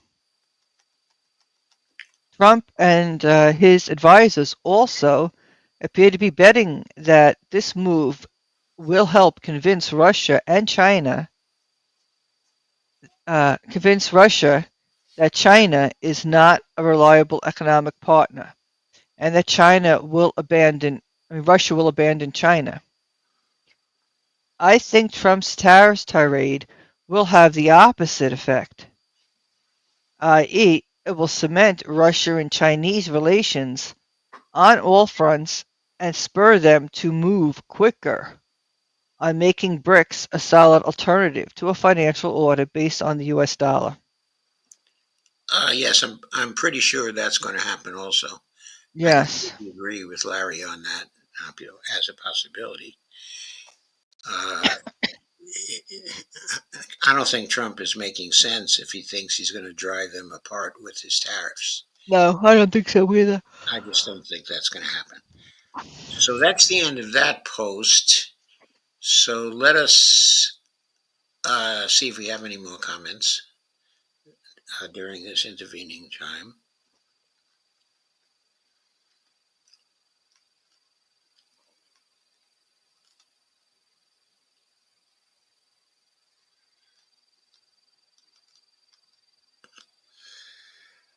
Okay, Nishoba Shomak Shudi says, yeah, the imports to the U.S. doesn't matter by itself. China exports to other countries under the U.S. Demarket regime that are lower on the totem pole. Yes, that's true. And The next comment, that's what puts China in a soft imperialist position in the global supply chain. So Trump would have to make the tariffs apply to those other countries, but he has no mechanism to do so. Interesting. Thank you for that comment. Farsi says if Trump knew what he was doing, he would nationalize pharmaceutical. Farsi says, yep, China will not flinch. I think this will only strengthen nationalism in China. I agree. Earl Lura says at the Shoba Shomak Shooty, hey you. Hey you indeed. Hmm. So, okay, let's go on to our next piece. That is actually a fairly short one.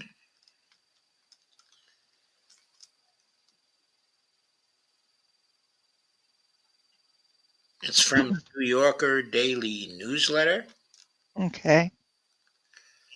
and the name of it is Why Trump Backed Down on Tariffs. Okay, Okay. please go ahead, Dee. Oops. 1 second. Okay, here we go. John Cassidy. Cassidy has been a staff writer since 1995 and writes the Financial Page, a column about economics and politics. A week after Donald J. Trump shocked the world by imposing punitive tariffs on America's trading partners, he shocked it again today when he announced a 90-day pause on the biggest duties against most countries, notably except China, among a handful of others, while leaving in place a 10% across the board levy. I have to make the point to people uh, that the 10% levy, Hmm. that's more than 3 times the average tariff during his first term. So that's a tripling, okay, of Hmm. that particular tariff. Okay, so it looks like he backed off, and he did back off because everything was really, really crazy. But the 10% is a considerable increase, and it's going to make people mad, and it's going to cause inflation.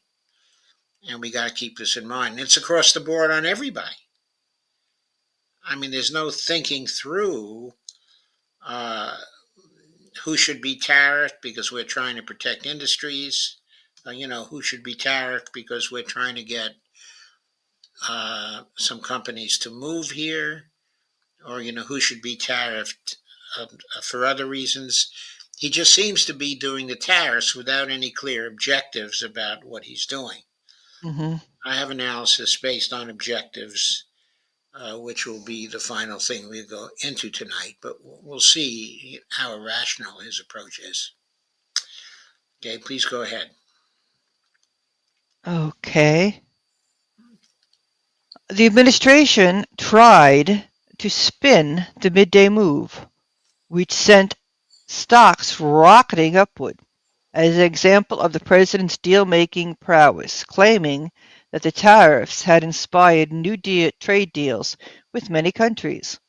But the reality seems to be that Trump caved in the face of alarming disruptions in the huge market for U.S. Treasury bonds, which the American government uses to finance itself. Trump's announcement of his quote reciprocal tariffs last week, which weren't reciprocal at all, sent the market into turmoil. The White House seemed to have steeled itself against an adverse reaction in the stock market, even as by Wednesday morning the total market had fallen by about 20% from its high.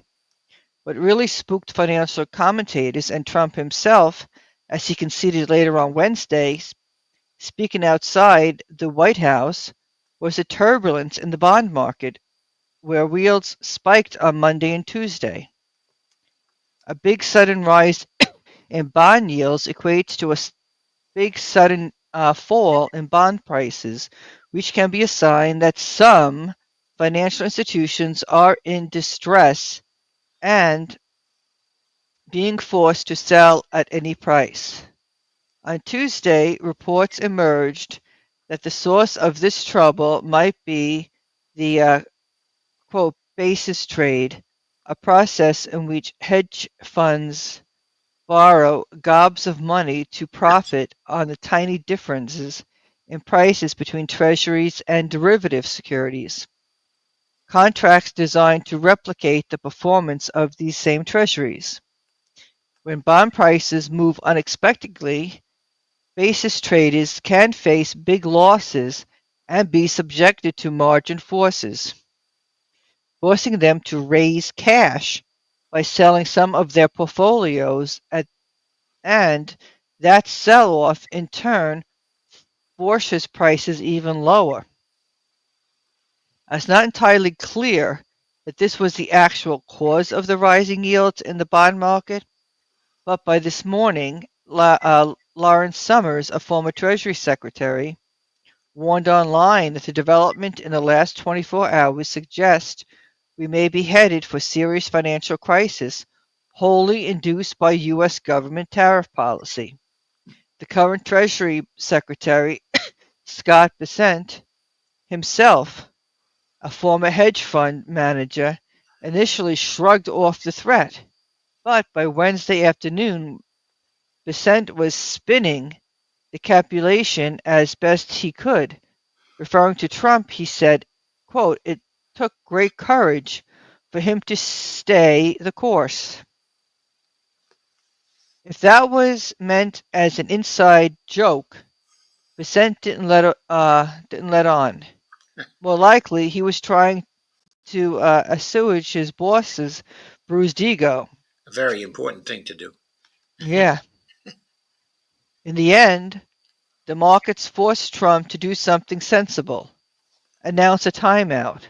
But a lot of damage had already been done to 401k plans, business planning, consumer confidence, and faith in the U.S. government.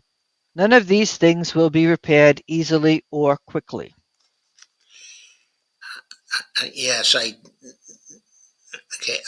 certainly agree with that. Okay, the damage that has been done is going to stick with people for a long time because a lot of people lost huge amounts of money on the stock market, over this last week, and they're going to blame Trump and his irrationality for it.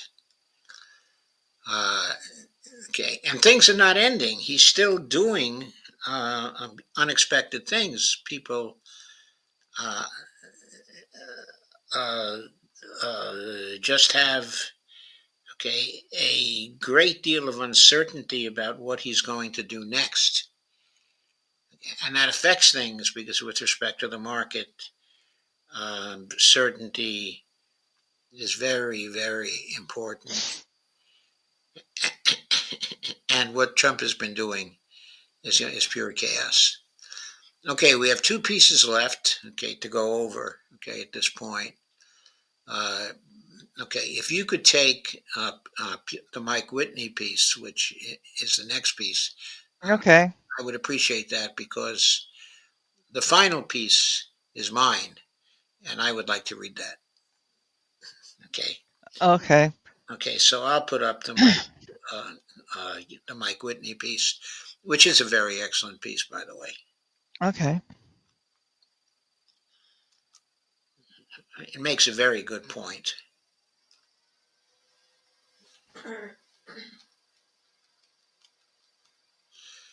Okay, can you see that? Yes, I can. Okay. Trump concocted the tariffs hoax to decouple with China. Mike Whitney, April 10th, 2025. There he is, Donald J. Trump, with all the Yeah, MAGA hats around him. yeah, with a mag shot, all in orange or light orange or hmm ochre, and looking over people with their MAGA hats and their work on Nike sneakers. How wonderful. The Trump tariff extravaganza was never about trade deficits, reindustrialization, or bringing jobs back to America. It was always about China. Now that Trump has either eased or lifted the tariffs on 90 other countries, we can see what's actually going on. Trump is using the tariff smokescreen to implement his decoupling policy, a strategy that is designed to isolate, encircle, and eventually crush the People's Republic of China. That's the motive that drives the policy. The tariffs were just a means to an end. This is from CNN. President Donald J. Trump announced a complete 3-month pause on all the quote reciprocal tariffs that went into effect at midnight, with the exception of China. A stunning reversal from a president who had insisted historically high tariffs were here to stay. But enormous tariffs will remain on China, the world's second largest economy. In fact, Trump said they will be increased to 125% from 104% after China announced additional retaliatory tariffs against the United States earlier Wednesday. All other countries that were subjected to reciprocal tariff rates Wednesday will see rates go back to the universal 10% rate, he said. Quote, based on the lack of respect that China has shown to the world's markets, I am hereby raising the tariff charge to China by the United States of America to 125% effective immediately, Trump said in his social media post. At some point, hopefully in the near future, China will realize that the days of ripping off the USA and other countries is no longer sustainable or acceptable, he wrote. Trump announces 90-day pause on reciprocal tariffs with exception of China. China's quote lack of respect. So Trump is setting U.S. trade policy based on bruised feelings. That's just not a credible explanation. Something else is going on here. China is being targeted because China's rhetoric rise, meteoric rise, and explosive growth has made it a threat to America's global hegemony. This is why China has entered Washington's crosshairs by imposing prohibitive 125% tariffs on Chinese exports. China is indicating that the era of integrated markets in a globalized system is over. The world is being redivided into warring blocs by wealthy capitalists in the West who cannot compete with China's government-led model that controls the nation's critical industries and recycles massive profits back into vital infrastructure, education, R&D, and technology. The West's highly financialized model that increasingly depends on skimming the cream off toxic securities and stock buybacks cannot remake itself into a manufacturing powerhouse willing to compete with China on a level playing field. Instead, it must use its waning influence to jolt the system with some unexpected fireworks display. The tariffs. That sends shockwaves through the system and panic across the markets. These contrived spectacles, the border or economic terrorism, are all part of Uncle Sam's repertoire that are used to subdue the opposition and maintain Washington's tenuous grip on power. But do they work? Trump was caught on video explaining that his billionaire friends made billions yesterday with tariffs and stock market manipulation. Right, because of course he informed them what he was going to do beforehand. Yeah. Okay, so that is insider trading, and he's currently getting sued for insider trading. uh, at first, uh, I read some news that said his friends had made 304 billion from the insider trading. But I think since that time they've lost money on some of the trades because the stocks have started to fall again. hmm So today I heard a different figure. It was 175 billion, which is hmm still a huge amount, but far different from the 304 billion that they supposedly made on the first day. We should have seen through this hoax from the very beginning. After all, if Trump was serious about bringing jobs back to the U.S., wouldn't he have convened a blue ribbon panel of industry experts and economists to create an industrial policy that would provide a roadmap for how to proceed? No, I think the answer to that is no, because I think he's too irrational to do that. He wouldn't have done that anyway because he would have thought, well, he knows all about how to do that, and he would have created some industrial policy ideas himself that are way off. But also, I think he's ideologically. I think the Republicans are ideologically opposed to industrial policy because they view it as picking winners and losers. And they think the market should be picking up the winners and losers. At least that's what they say. They don't act that way, but they say that a lot. hmm So there would have been some hand wringing if he had tried, some industrial policy. Certainly, if it convened the blue ribbon panel of industry experts and economists, and I can just dream of the ideas they would have come up with. And I think that Trump and the other Republicans would have gone crazy over these ideas, and would have thought that they were being dropped into the lap of socialism. Okay, anyway, please go on. Wouldn't he have looked into the feasibility of reindustrialization in a country that has already shuttered the bulk of its factories and no longer has a workforce that is trained to do the jobs that are about to be created? And wouldn't he have solicited the support of wealthy capitalists who could be persuaded to make the long-term investments required for an industrial project of this magnitude? Yes, he would have, but he didn't do any of those things, because he wasn't serious about any of it.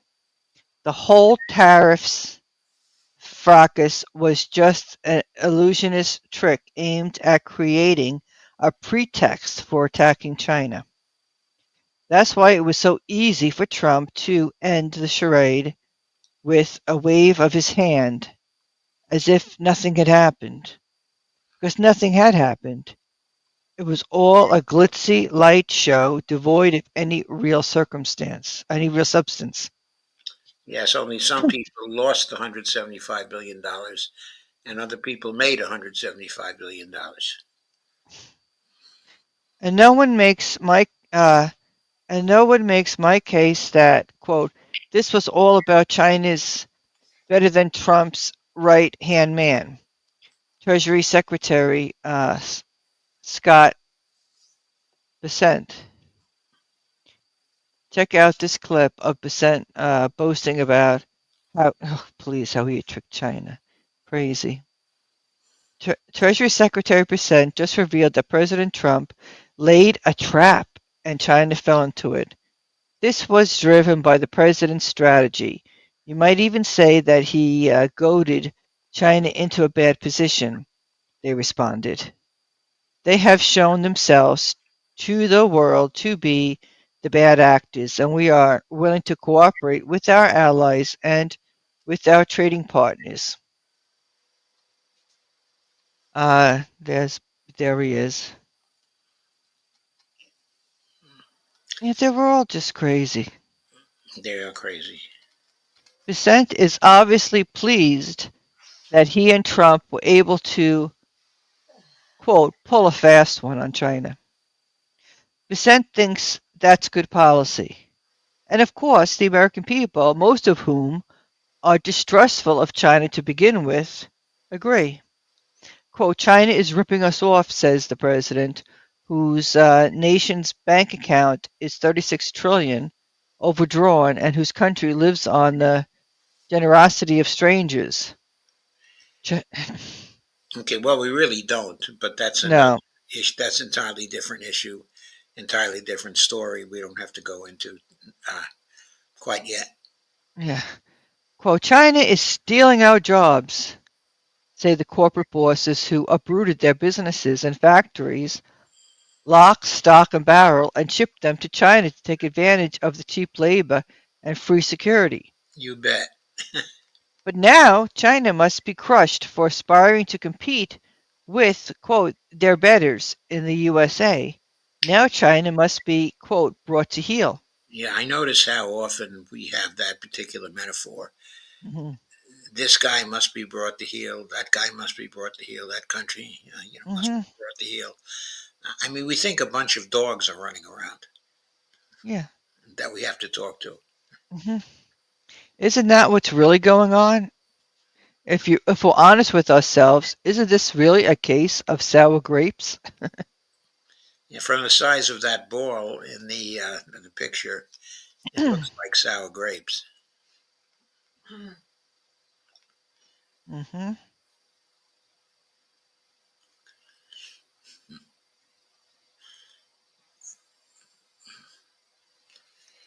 Okay, Okay. Uh, that's a global manufacturing output comparison chart. Okay, so you can see the red ball contributed to by Mexico, by India, uh, by Russia, by China is much larger than the American flag ball mhm. contributed to by the United States, Japan, Germany, Italy, and South Korea. So,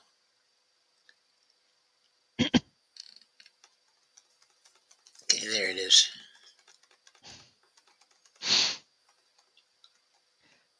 Indeed, it is. China has overtaken the U.S. as the manufacturing capital of the world through intelligence, hard work, ingenuity, um, and an organized model, recycled profits into productive activity. That is the result of good governance. That is why China is rapidly surpassing the U.S. in science, technology, AI, quantum computing, robotics, and nearly everything else, because they are governed by people who aspire to create a civilization in which individuals and community achieve their full potential. This is why the entire country is a crisscrossed with high-speed rail linking shiny space-age cities together in a vision of 21st century modernity that is unrivaled in the world today. Whatever one may, where was I? Did I scroll down too fast? Let me see, where was I? Okay, whatever one may think about China, they must admit that, as a civilization and a society, they are headed in the right direction, while the dilapidated, threadbare, and deeply polarized U.S. is in a steep decline. In any event, China's success has generated considerable envy among Western elites who are now determined to do everything in their power to turn back the clock to the post-war era when the global economy was their oyster and the rules-based order was the only game in town. The goal is to, quote, contain China's growth, which is a sobriquet for subverting China's development in every turn. The particular strategy even has a name. It's called, quote, decoupling, which refers to the process by which the United States and other Western countries reduce their economic, technological, and financial interdependence with China. In other words, Western elites want to terminate trade with China as much as possible, which will lead to isolation, encirclement, and eventually regime change. Regime change. Sound familiar? Very The familiar. trick, yep. The trick is to make, quote, decoupling economic isolation look like it is being forced upon the United States, which is why Trump keeps repeating the inane phrase, quote, China is ripping us off. I'm going to go into that phrase myself somewhat soon.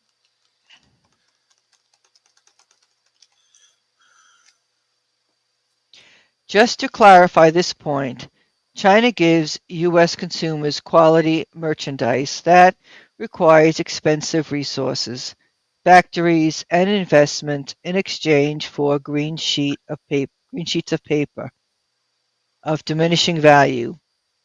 On which end of that deal? Okay, on which end of that deal would you rather be? So here we have to remark it's even worse than that because we don't give them green sheets of paper. All we give them is electronic bits of information. At least if they had the green sheets of paper, they would have something to wipe their butts with. But now they only have the electronic bits of information. Take a minute and watch this short video with economist Larry Summers, who explains that China is not cheating anyone by producing inexpensive goods that it is willing to exchange for US dollars. And here Arnaud Bertrand says, I'm normally not a big fan, but this is absolutely brilliant answer by Larry Summers to the often repeated argument that China is somehow ripping the US off. Okay, should we play that? If you if you want to, Okay, let's see. and see if it will It's allow it. clear, if one goes all the way back to 2001, that after it was admitted to the World Trade Organization, China cheated in multiple ways. China continues to subsidize its industries in all kinds of ways. It engages in unfair competition. It does things that look to me, at least, like dumping. And it's done this for a quarter of a century nearly. What do you do to stop that, to check that kind of behavior of gaming a free trade system if it's not tariffs? Or is there nothing you can do? You just have to live with it? Can I ask a question? Could every student here who's paying $10,000 or more in tuition raise their hands? No, we don't have tuition. I'm aware of that. I'm aware of Yes. that. That was the point that I was making. So you have no tuition. Why do you have no tuition? You have no tuition because somehow you have succeeded in mobilizing funds that have enabled you to admit students without paying. And so students get the benefit of an education without paying. Do you think that if the University of Texas or Harvard or Rice called this an unfair practice because it put them at a competitive disadvantage, that would be a reasonable thing? Or do you think that it's a good thing that you're able to provide free college educations, and it would be even better if more people could provide free college educations? I kind of have the latter view. So if China wants to sell us things at really low prices.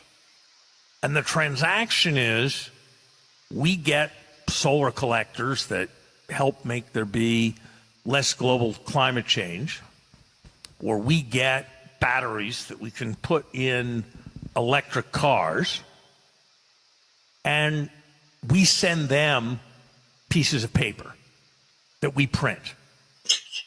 Think that's a good deal for us or a bad deal for us? I kind of think it's a good deal for us. So the idea, the way you frame the question, which is that this is cheating and is there a way to deal with the problem of cheating, I think is largely wrong. It's just like, was it unfair to dentists when fluoride water got invented? It was terrible for the dental business. Terrible. Far fewer cavities. Far less for dentists to do. Was it terrible when electric light got invented? Terrible for the candle makers. So there's this thing that lets people buy things for lower cost. Should you say that's terrible? I think the whole way of framing the question is wrong. Now, Okay, I'm going to stop it there. Of course, I agree. The whole way of framing the question is wrong. And we'll get back to that when I get to my paper. Anyway, Dee, please go on. Okay, Lauren Summers. If China wants to sell us things at a really low prices, and the transaction is we get solar collectors or we get batteries that we can put in electric cars, and we send them pieces of paper that we print, do you think that's a good deal for us or a bad deal for us? Okay, so I have to say again, no one is printing pieces of paper that we send to the Chinese. Mhm. That just doesn't happen anymore. Right. Keep going.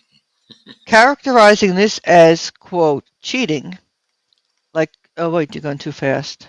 Oh, we Sorry. already talked, well, kind of in a way we did just talk about that. Anyway, he spoke about it. Yeah, right.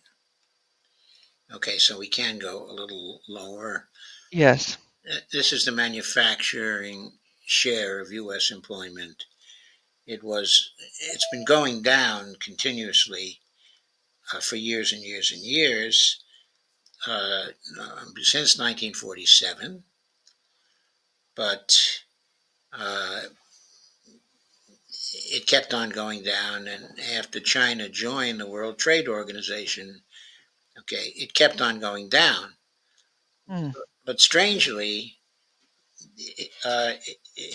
it sort of leveled off at, I guess, something like 8%, and has been constant since then.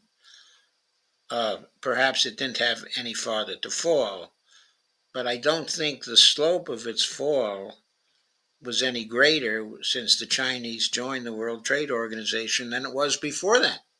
Mm. I mean, look at that slope. It's been going down steeply forever since 1947. Okay. I think that graph is very interesting. In short, the tariffs flop was just a way to kick off the new policy, which is decoupling, which is aimed at intensifying the hostility between Washington and Beijing. With that in mind, I ask Grok the following question. Okay, so Grok is, for those who don't know, Grok is the AI produced by Tesla, by Elon Musk. It's his AI. So Mike Whitney uh, put the question to Musk's AI. Please go on. Does President Trump support decoupling with China? Yes. Former President Donald J. Trump has been a strong advocate for decoupling from China, both during his presidency, 2017 to 2021, and in his subsequent political activities as of April 2025. Trump initiated a trade war with China in 2018 by imposing tariffs on billions of dollars worth of Chinese goods. In 2018, the U.S. imposed tariffs on 50 billion of Chinese imports, followed by additional tariffs on 200 billion more in 2019. Trump framed this as a necessary step to decouple from China's economy. Trump banned U.S. companies from U.S. equipment from Chinese telecom giants like Huawei and ZTE, citing national security risk. He also pushed for restrictions on TikTok and WeChat, arguing they pose threats to privacy and could be used for espionage. He encouraged allies to exclude Huawei from their 5G networks, framing it as part of a broader effort to reduce technological dependence on China. During his 2024 presidential campaign, Trump repeatedly called for even tougher measures against China, including higher tariffs, proposing rates as high as 60% on all Chinese goods, and a complete overhaul of trade relations. In a speech in Ohio in March 2024, he said, quote, "We're going to decouple from China like never before. They've ripped us off for decades, and it's time to end it." Trump has argued that decoupling would protect American jobs, strengthen the economy, and reduce national security risks. In a post from January 2025, he wrote, quote, "China has taken advantage of us for too long. We need to cut the cord and build everything here at home." As of 2025, however, his tone has hardened, with less emphasis on negotiations and more on confrontation. Posts on X from early 2025 show Trump doubling down on his anti-China stance, with supporters praising his toughness. And that was Grok. Yes, that was Grok. So, Trump is a big proponent of decoupling, which tells you everything you need to know. Also, Trump's hard-nosed policies towards China are heaped under the patriotic surrounding hubris, rubil. What does it say here? Rubik. Quote, "Economic nationalism, as if American workers derive some benefit from higher prices and souring inflation. The fact is, however, is that ordinary people will suffer greatly from decoupling and see their standard of living fall even further. That's because the policy is not intended to create jobs, increase wages, improve health care, or provide lower cost education. It is aimed..." Wait, you went too I'm sorry fast. if I go too fast. Sorry about that. Okay. It is aimed at preserving Washington's grip on global power so that corrupt Western elites can create more mischief while driving the country further into debt and despair. Here's more from Grok. Many economists forecast that these wide-ranging tariffs will accelerate inflation and dampen U.S. economic growth, resulting in stagflation as economic growth falters, even as price remains painfully high. Additionally, China is unlikely to lower its tariffs to appease Trump. Instead, it has retaliated with 34% tariffs on U.S. goods. Both countries' increased tariffs will reduce bilateral trade. While China can survive without importing most of the U.S. 125 billion in American goods, the U.S. and many other countries will continue to rely on China for various parts and components. Even if the U.S. imports goods from other countries, those countries will still depend on China for parts. Potential contradictions and economic consequences. Trump's reciprocal tariffs are likely to cause a self-inflicted recession in the U.S. Also, it could create confusion and unintended consequences. 7 years ago, Trump's first wave of tariffs raised the cost of Chinese goods by 20%, but U.S. imports from China continue to grow. In the future, even if tariffs on Chinese products rise to 54%, the U.S. will still need to buy from China. By contrast, American products such as soybeans or crude oil have limited competitiveness in China. China's retaliatory tariffs on the U.S. will force it to find alternative markets, leading to losses for U.S. soybeans and crude oil exporters, grok. What part of the above excerpts sound like a, quote, good deal for the American people? None of it. It's all bad, and the one glimmer of light in this whole dismal affair is the fact that the American people oppose the policy because they know they'll be hurt by it. Take a look at this survey at Pew. Okay, you gotta move down a bit. No, I did it again. Yes. Okay, here we go. Tariffs on China. Tariffs are another key part of Trump's foreign policy. Increased tariffs on China specifically receive more negative than positive evaluations. Many more think the increased tariffs on China will be bad for the U.S., then say they'll be good through around a quarter either see them having no effect or are unsure. Views of the tariffs' personal impact are similarly negative. Americans are about 5 times as likely to say the increased tariffs on China will be bad for them as they are to say the tariffs will be beneficial. Republicans are more likely than Democrats to say increased tariffs on China will be good for the U.S. and good for them personally. Still, when it comes to the personal impact of these tariffs, Republicans are more likely to say the impact will be 30% than good. But it will be bad 30%, then good 17%, even as substantial shares express uncertainty or anticipate the tariffs will have limited personal impact.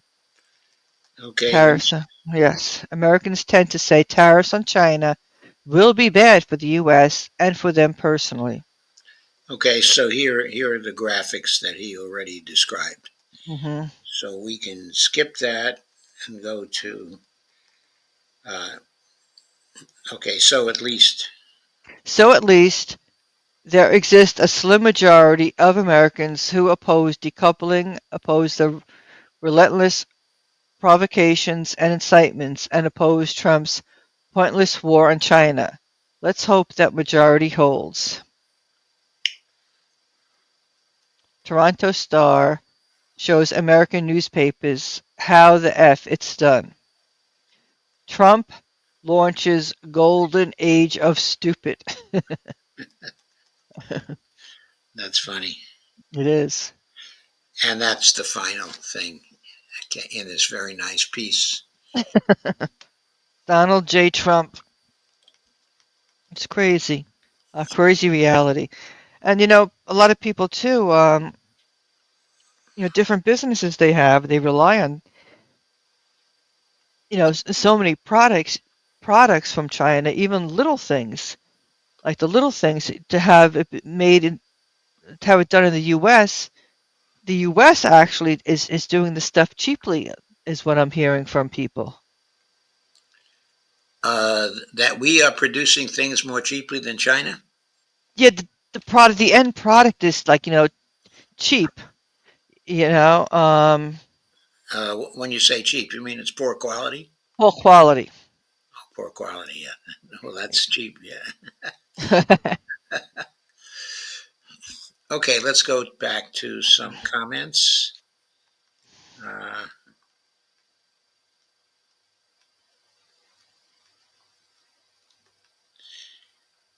Okay, I see that Evelina is here.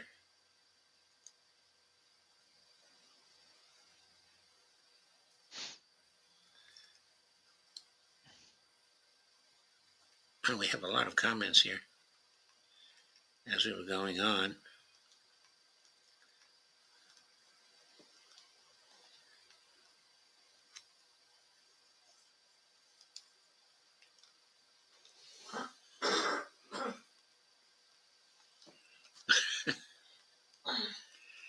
It's a lot of comments here.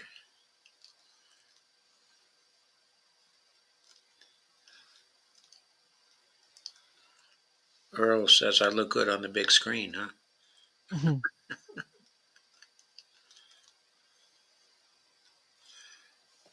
Oh, the Sanders rally in LA today appears to have drawn 36,000 people.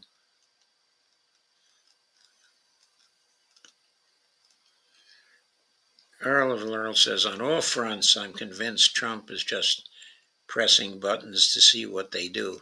Like a little kid, yeah. Mhm.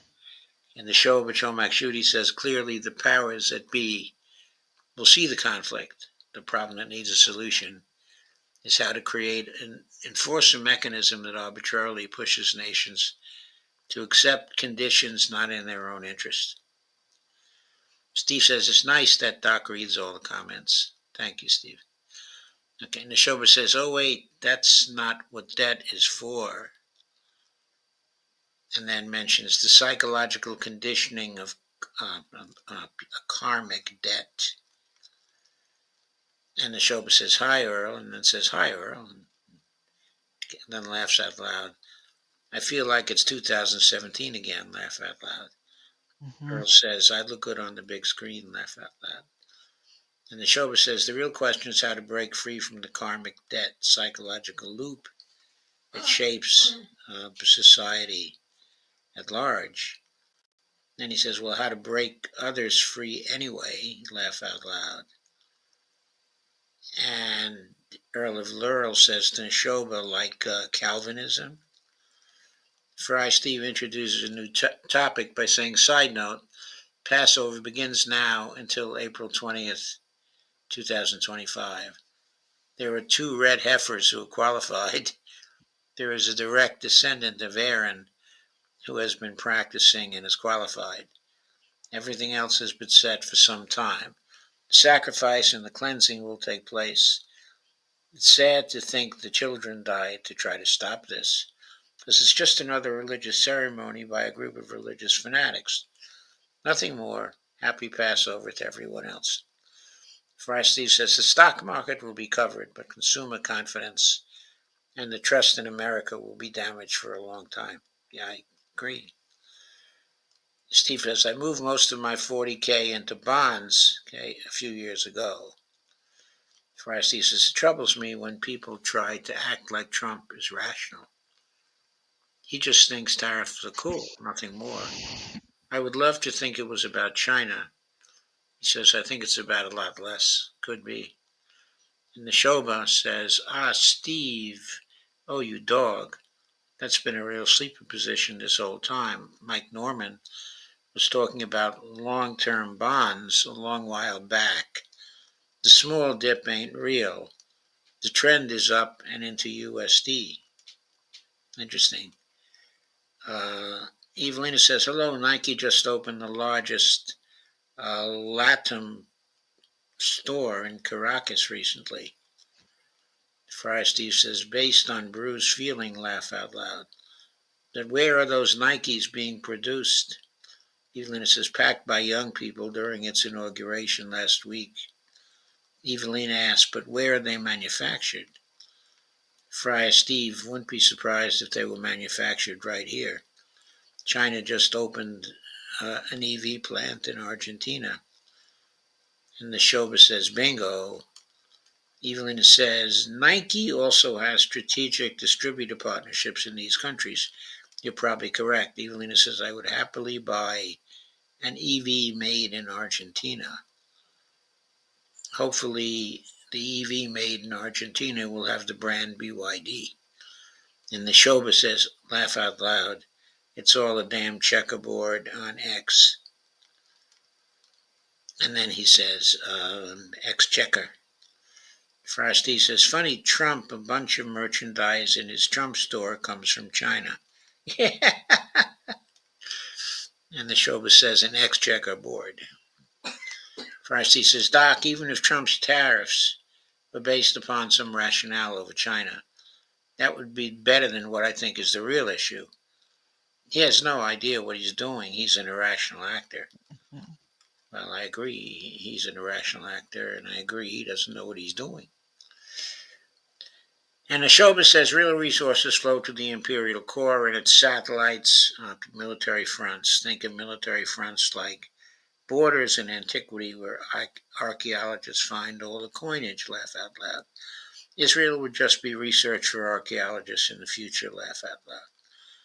Doc, I think Taiwan's leadership and their leadership in technology, especially chip manufacturing, is evidence they are superior to the CCP model. Have you been reading the news in the last few days? Okay, it looks like China is now surpassing Taiwan in its leadership in manufacturing chips. And it's also surpassing the Dutch, okay, and ASML as well. So things are very rapidly changing, and I wouldn't count on, Taiwan's leadership, okay, in technology of manufacturing chips. Evelyn says provinces looking to negotiate bilateral agreements to override federal bans.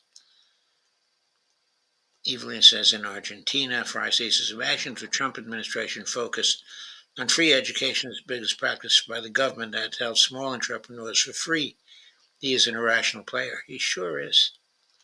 Steve Wolfbrand says China doesn't need us. The soybean market will suffer the most. Fry Steve says, strange enough, those farmers voted for that clown overwhelmingly. Yeah, it's true.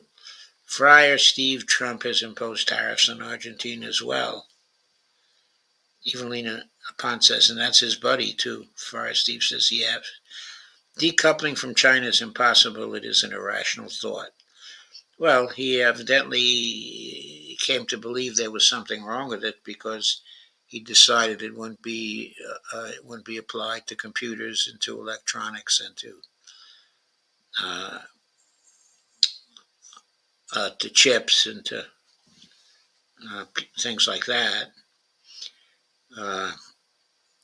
And Shoba said, you missed my one about Trump giving away the game about long-term bonds and USD, with Trump telling his group of rich friends that people are calling him to kiss his ass to get into USD markets. Yeah, I did miss the one about that, Neshoba, sorry. So, let's now get on to the final piece. And that final piece is mine. It's called, it's newly published on my blog, written in the last couple of days. And the title of it is Trump Tariff Objectives and Public Purpose. And the first section is Introduction, net benefit for public purpose. I look at tariffs as instances of foreign and trade policy, and policy more generally. I also think that all policies, domestic and foreign, should be evaluated in relation to 1, the standard of net benefit for public purpose, and 2, alternative policies that compete with the particular policy that's being evaluated. I provided a detailed specification of the concept of net benefit for public purpose, in my Kindle ebook, which I link to there. But that specification isn't needed to say a few things indicating that the net benefit for public purpose of tariffs is likely to be negative for a monetarily sovereign nation, or at least always inferior to other alternatives. What I mean by alternatives there, of course, is policy alternatives. Okay, let's consider the objectives, if there really were any objectives. President Trump says his primary objectives in using tariffs are three. A, to prevent nations from, quote, ripping off America, unquote. D, to provide an incentive for multinational corporations to relocate here to the United States. He was very interested in trying to get companies from Germany to relocate here. Mm. Okay, let me get back to that. C, to protect American businesses that choose to invest in areas of industry in which it is important for the United States to be a leader. You need to put the article on the screen. Oh, thank you for reminding me, because I didn't put the article on the screen. You're right. I've been reading from it, but I haven't put it on the screen. So let me share that.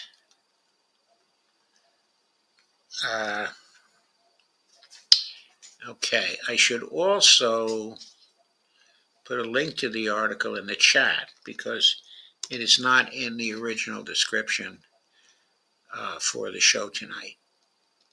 So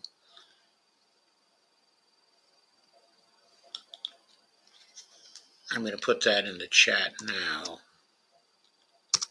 so you can access the article when you please. So there it is.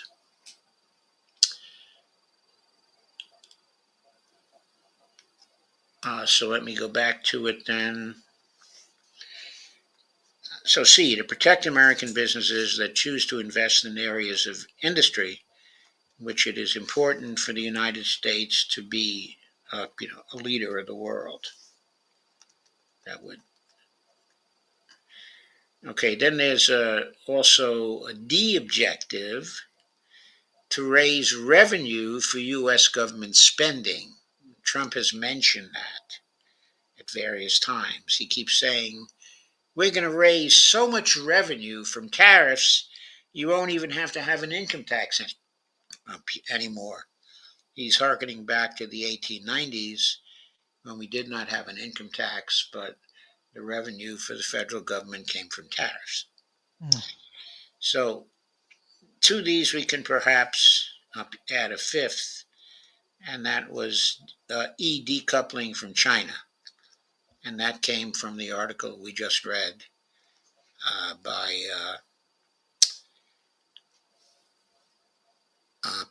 Mike. Let's look at how Trump's actions on tariffs thus far relate to each of these objectives.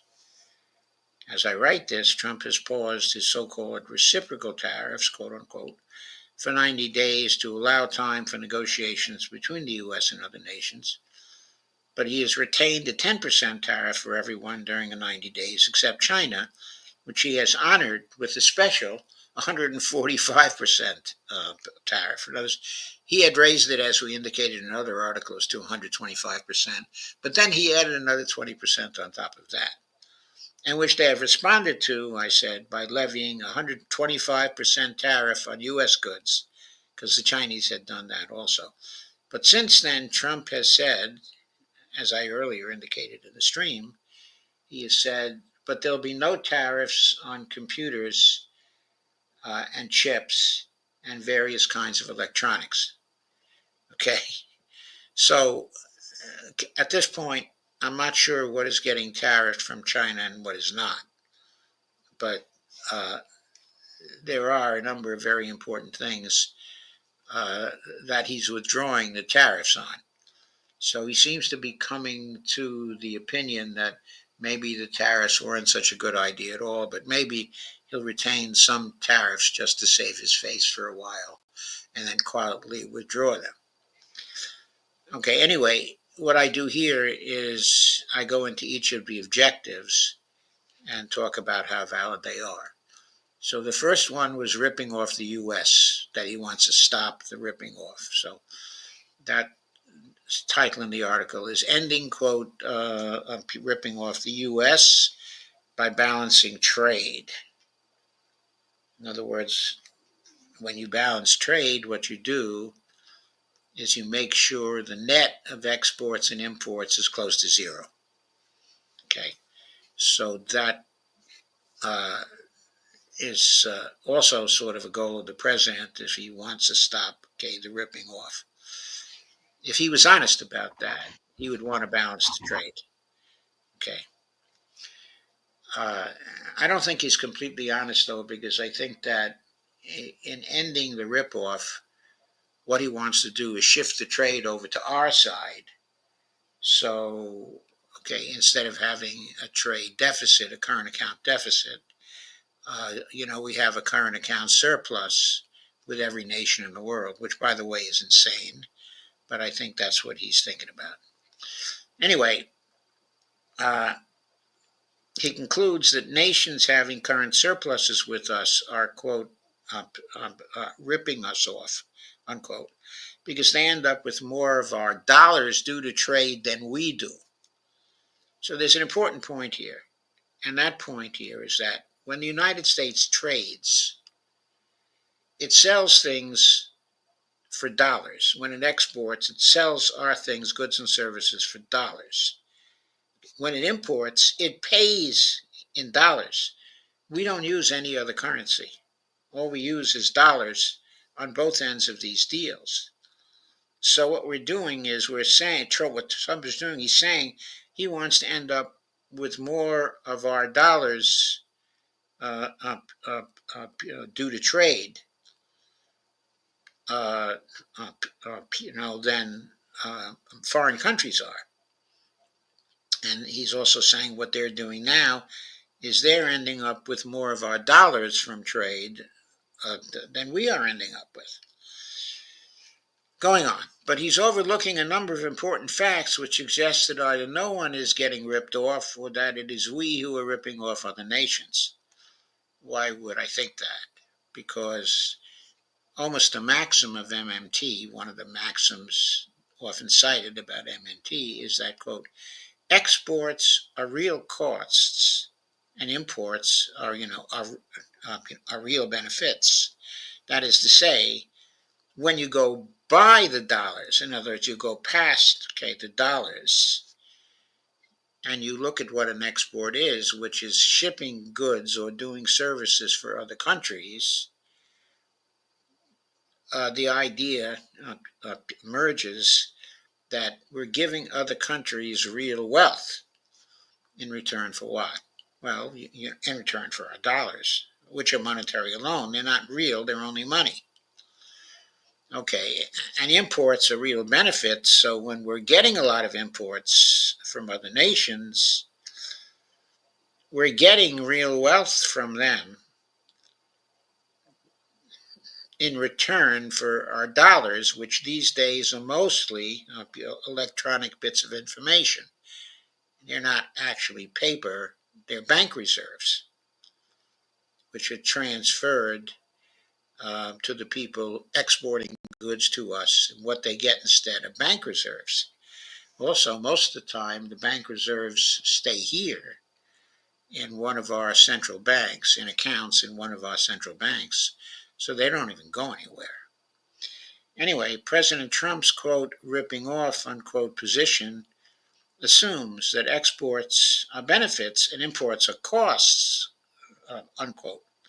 Because when the U.S. exports, it gets USD. When the U.S. imports, it pays U.S. dollars to foreign exports.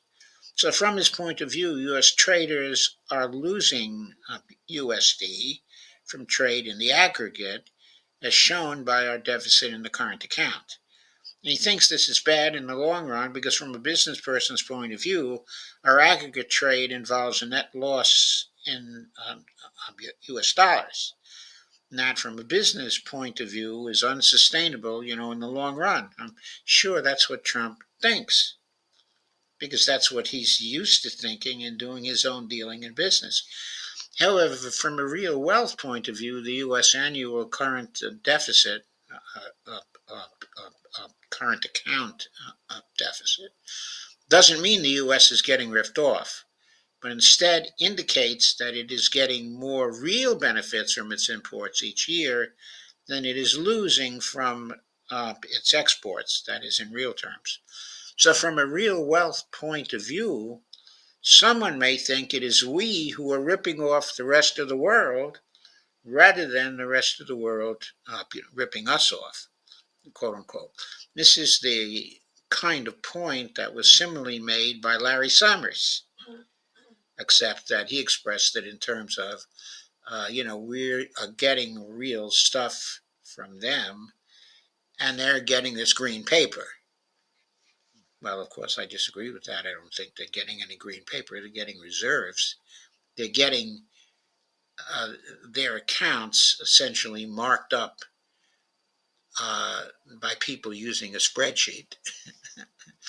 But rather than looking at U.S. trade with other nations as either side ripping off the other, we can look at the process as one of individuals and corporations making numerous deals with one another, that are mutually beneficial from the point of view of both buyers and sellers, that involve the trade of real goods and services for U.S. dollars.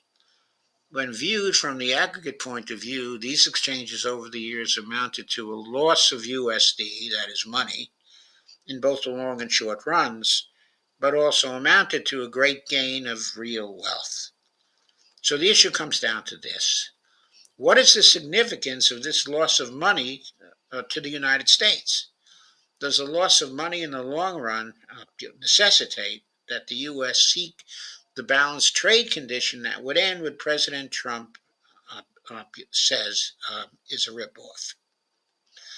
It brings us to the subject of monetary sovereignty. Whether a nation needs balanced trade depends on its circumstances. Continuous trade deficits deliver net real benefits to a nation, but can only be sustainable if a nation is a monetary sovereign. If a nation has full monetary sovereignty, which means one, that it issues its own non-convertible currency and reserves, two, allows its currency to float in international exchange markets, and three, incurs no debts in currencies it cannot issue, then it cannot be forced into insolvency by the reaction of markets to, quote, excessive debts, unquote. It incurs in its own currency. This point, of course, is very important. So a monetary sovereign like the US, the UK, Australia, New Zealand, Canada, and Japan doesn't need balanced trade, so long as other nations are willing to export more to it than they are willing to buy from it, even if it runs budget deficits and funds these through unnecessary and foolish types of debt issuance. It is fully capable of running continuous deficits for many years, even for decades, until its trading partners no longer want to accumulate its currency reserves as foreign exchange or buy its bonds as an investment, and so end the conditions that are favoring, the U.S. Having a continuous deficit in its current account. Here are some qualifications in the idea that exports are real costs and imports are real benefits. If balanced trade isn't a problem for nations like the United States, then it follows that its current account deficits are net benefits to the United States. President Trump should give up his across-the-board tariffs because they won't end a ripoff that doesn't exist in the first place. But is there any qualification to the idea that exports are real costs and imports are real benefits? The answer to this question is yes, there are important qualifications. They arise from the observation that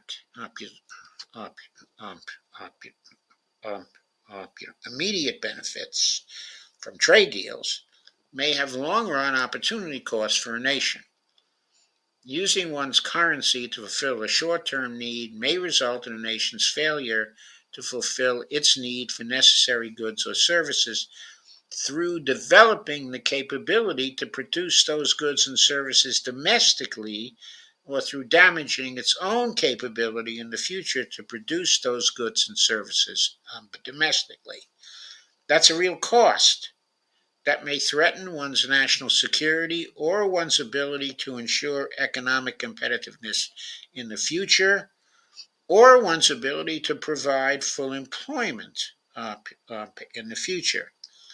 In assessing net benefit for public purpose, both short and longer term needs of the nations must be taken into account. Short-term benefits from imports may be outweighed by longer-term costs resulting from continuing and future lack of capability to produce benefits domestically. So do these qualifications negate the conclusion that Donald Trump's across-the-board tariffs don't make any sense because a generalized balanced trade policy makes no sense for a monetary sovereign? The answer is no, but they don't eliminate the possibility that tariffs on certain goods and services may be useful in bilateral trade relationships if they support longer-term objectives in a way that outweighs the immediate benefits of trade in certain products or services. This brings us to the other objectives Trump mentions for his tariffs.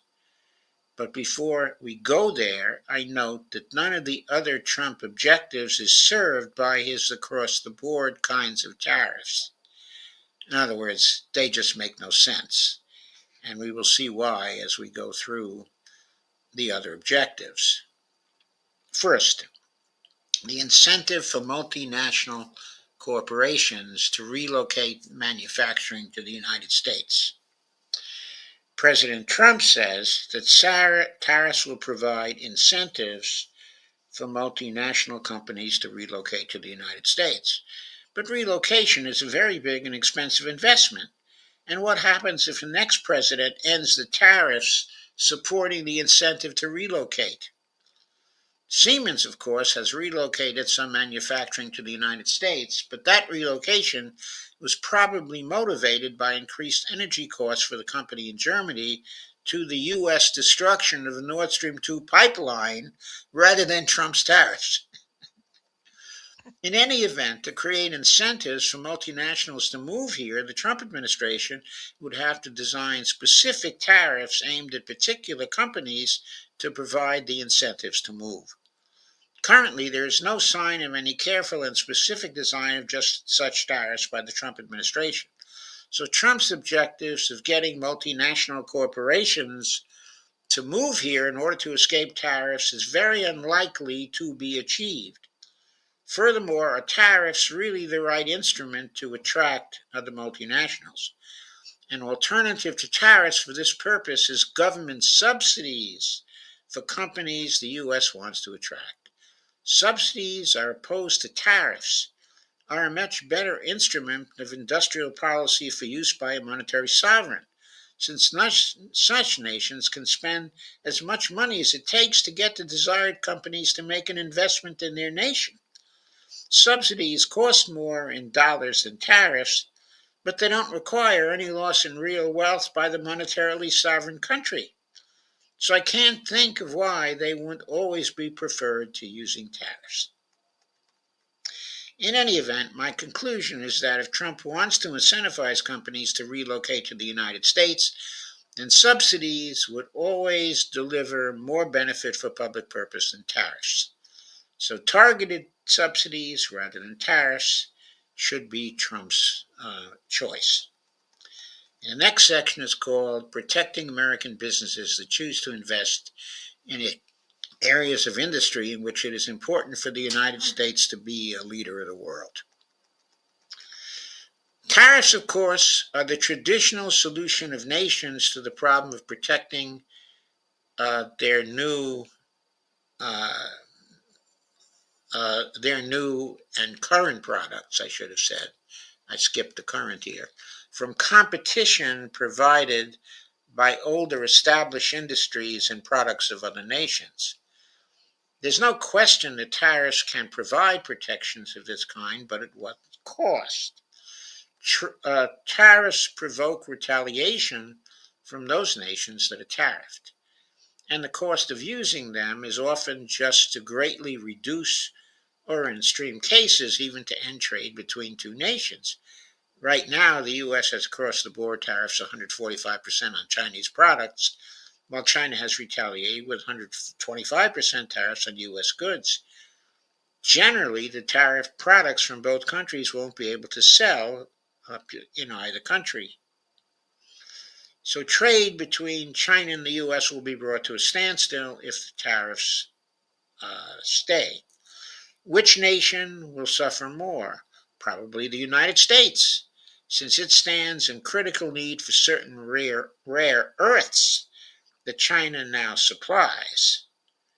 Okay, for example, one of the minerals that China supplies is antimony to the United States. And antimony is really important when you want to make your artillery shells. If you don't have antimony, no more artillery shells. One of the main sources of us to get that particular mineral is China. Now we're shut off. We have enough trouble producing enough shells to supply the countries that we're trying to supply with shells, including Ukraine.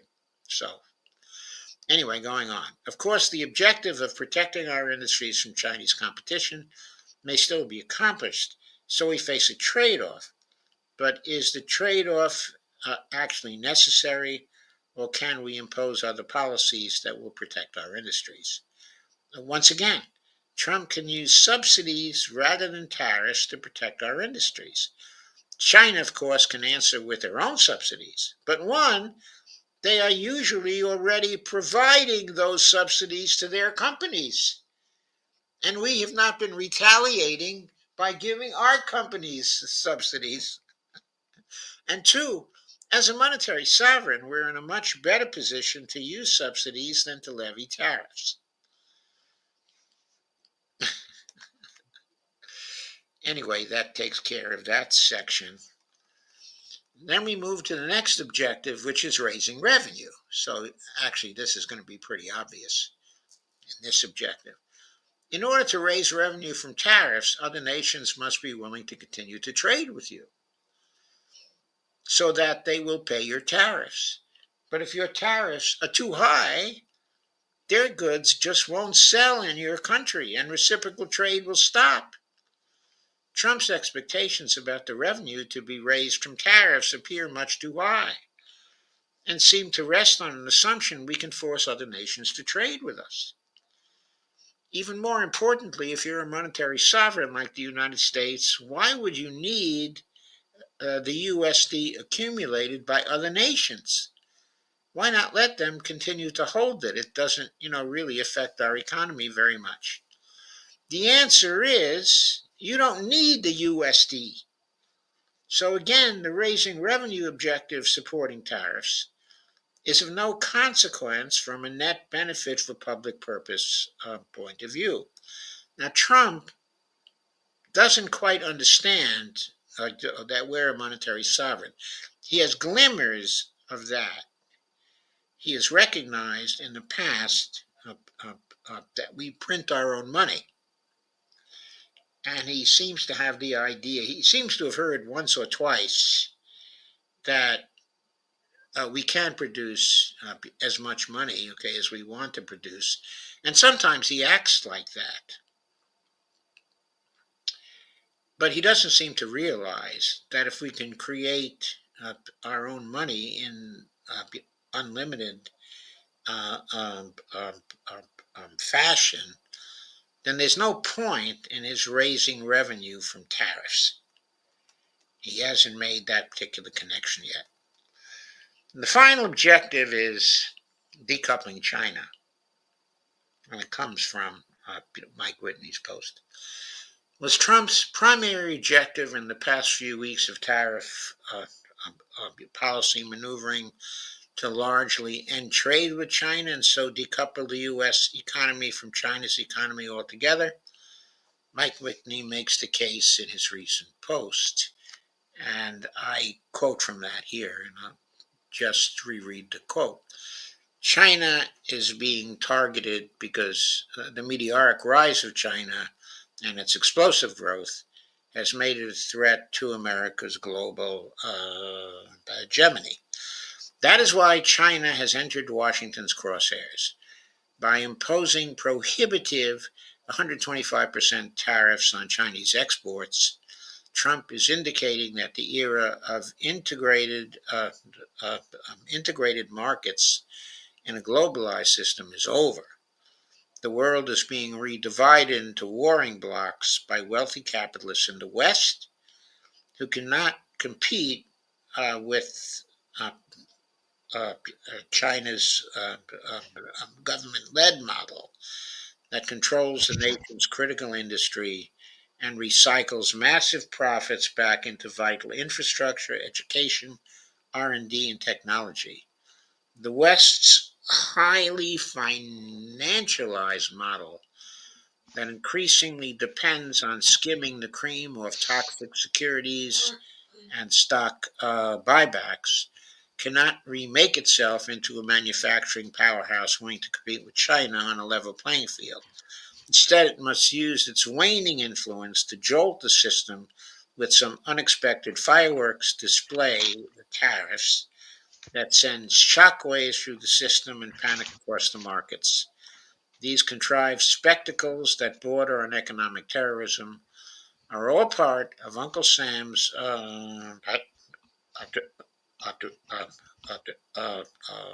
repertoire that are used to subdue the opposition and maintain Washington's tenuous grip on power. So, assuming Mike Whitney is right, the decoupling objective raises the question of whether tariffs for decoupling provides a positive net benefit for public purpose or a negative one. It strikes me that the path set by decoupling of dividing the world once again into two hostile blocs is overwhelmingly negative. It promises a future of decreasing prosperity for the United States, as well as an increasing risk of nuclear war, since the integration of the U.S. and Chinese economies has been a primary bulwark against the outbreak of war in recent years. There's evidence that the long-term objective of the Trump administration is to fight a hegemonic war against China once he achieves peace in Ukraine and a settlement in West Asia that frees him to focus entirely on China.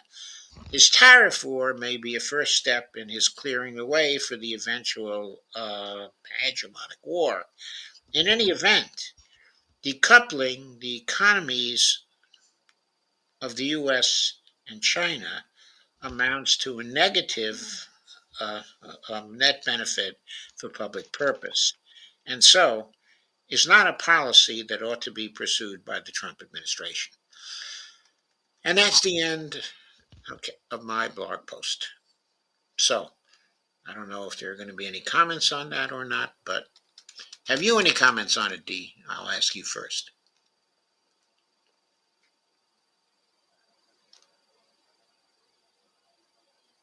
I just really wish that people would wake up to, you know, um, the reality of financing and reality of, MMT. Because we've got all this stuff when we talk about tariffs and this and that, but if they really understood, because I keep hearing people saying too, is that that understanding that the U.S. is not going to go bankrupt.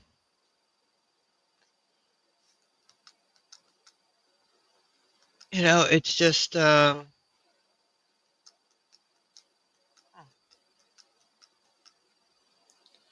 don't know. It's just people don't understand the reality of how things are. Yes, I completely agree. Fry Steve says, the decoupling from China is impossible. It is an irrational thought. Okay, Neshoba, I had read that before, and I read also Neshoba's comment that I missed his previous comment.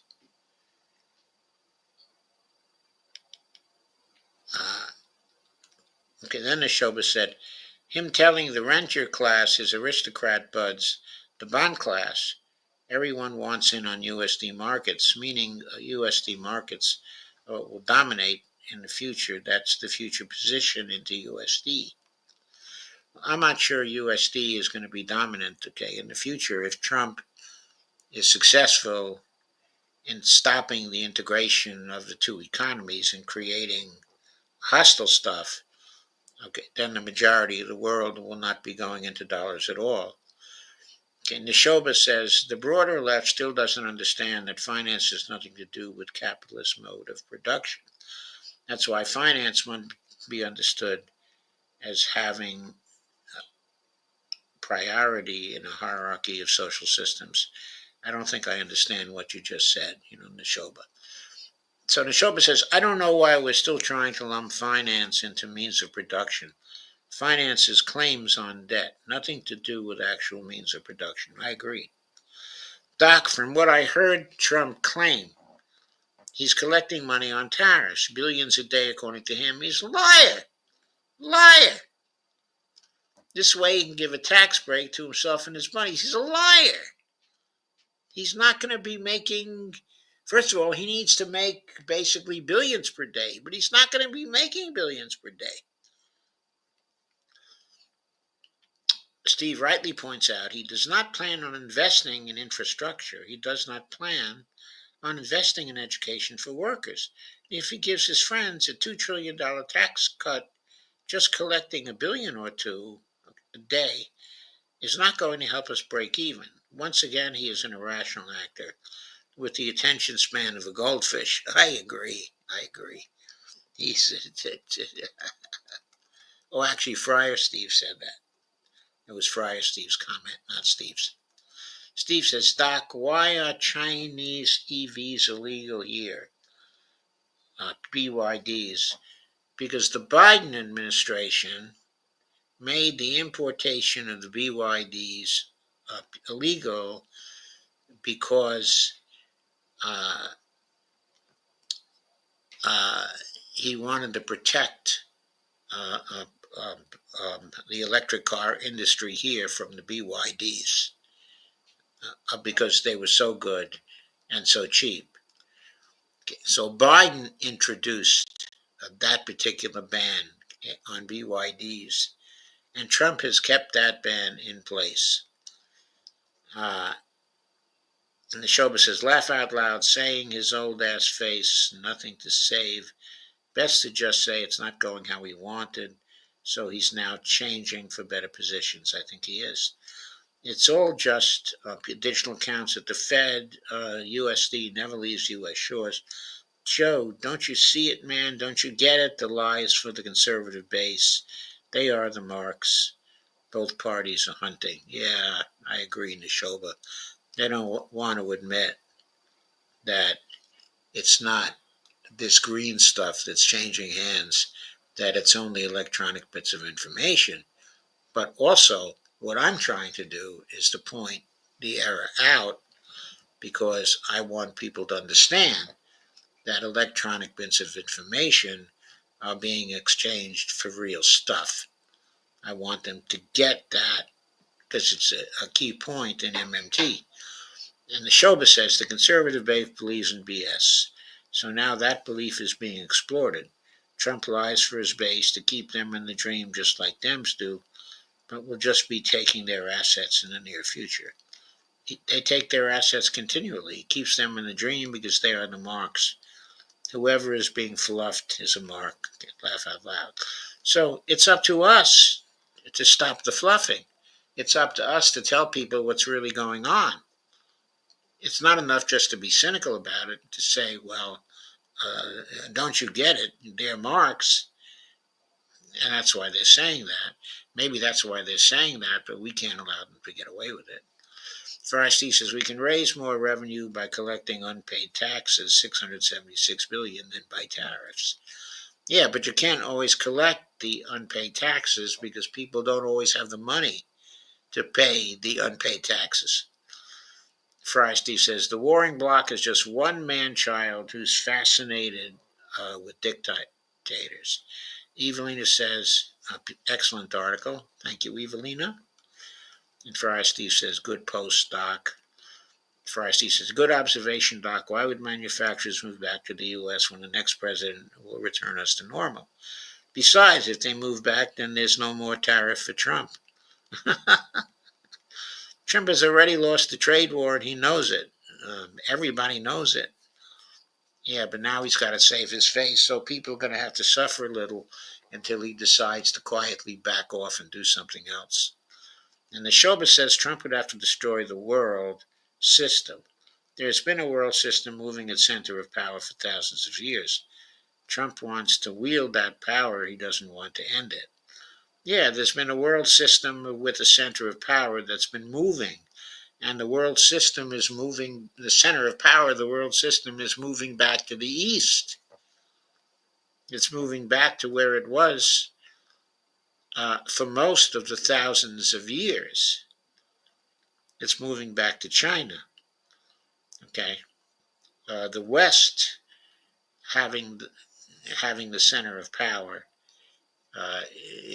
is only a few 100 years old, and it's ending now. And the Shoba says he's just too weak to actually wield the real power. It would destroy Trump rather.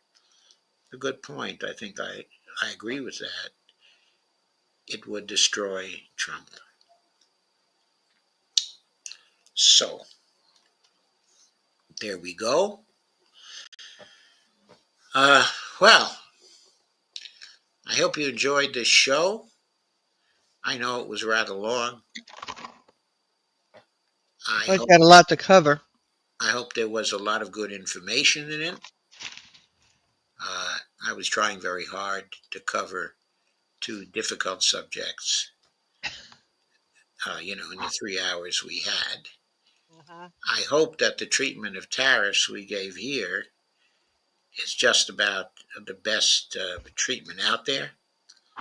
I tried to make it so. I hope I succeeded. Anyway, thank you all very much for coming. I will be back on Tuesday. Friar Steve says, good show. Friar Steve says, yes. And the Shoba says, I agree, you're right, I'm being slightly cynical, but we have so little power. All I can do anymore is laugh at it all. It seems so futile sometimes, laugh at that. I know what you mean. Yeah. Friar Steve says, yes, but the cap is less than 100 years old. I still think it will collapse and that China will be unified with Taiwan under a democratic rule. That will be the real power based on the future. I hope so. I hope that China turns towards democracy. I think maybe the CCP is going to turn it towards democracy over a period of time. They do have a lot of consultation with lower level structures of power. I mean, it's not a true democracy, but I think there's a tendency for it to go that way.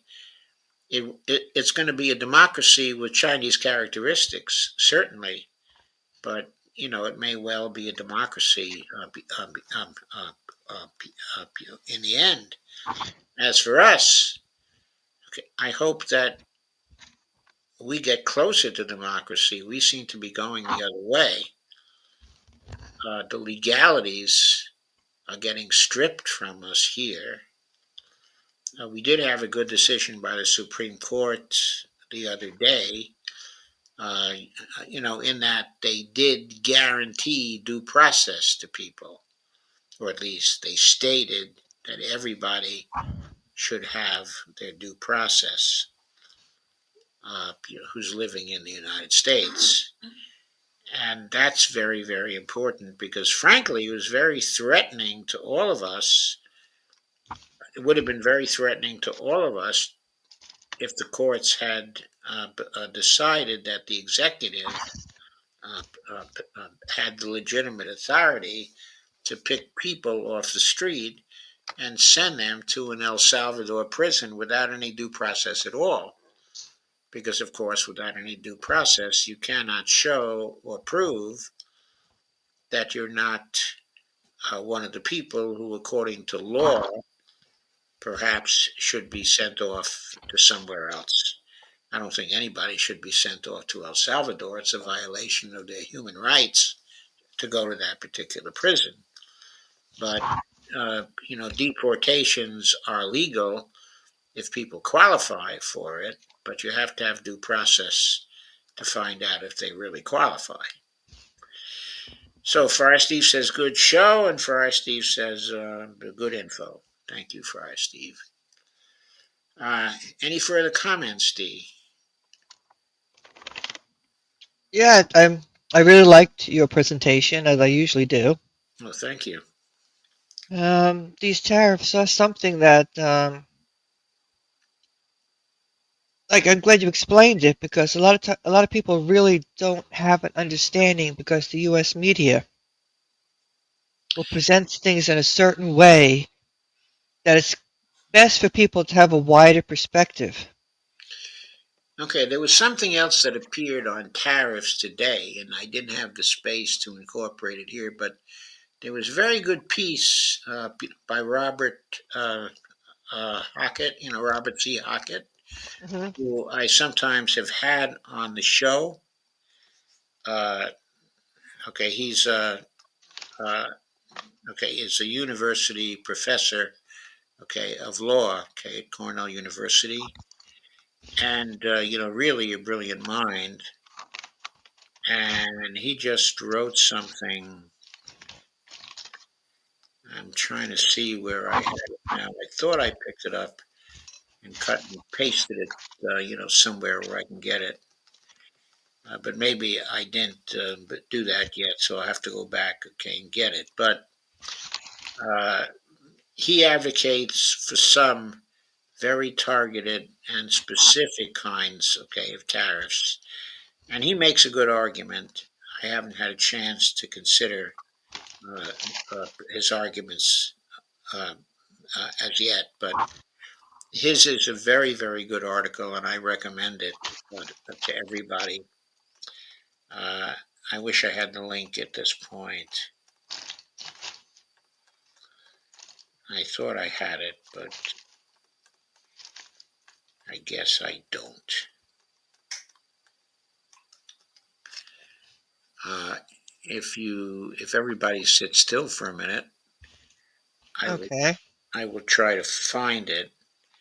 It can't be too far down in my history because I encountered it only today.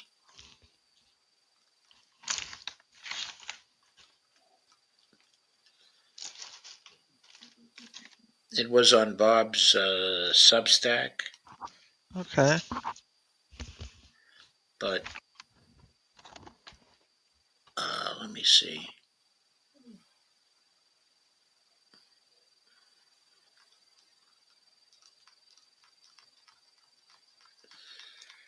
I've been through so much today.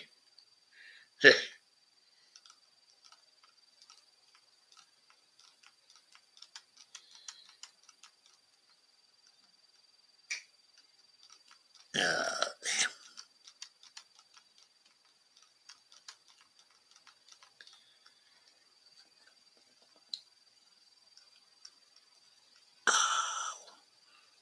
where else would it be? I know where it is. What I have to do is pull up my email because that's where I saw it. So I got to get my inbox again.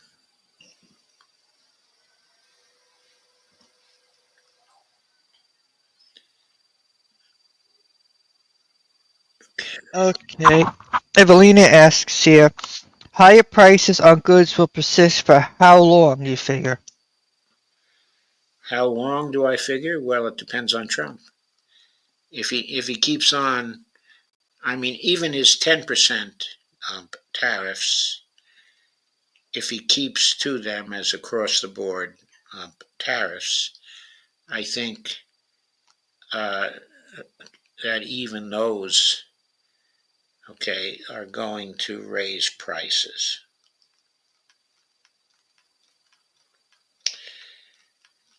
In fact, I'm fairly sure that they're going to raise prices.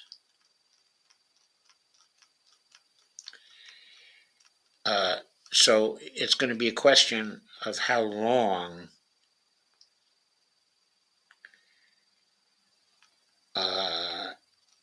he keeps the 10% on, and how long he keeps 125% on certain Chinese goods, or the 145%, whatever it is right now.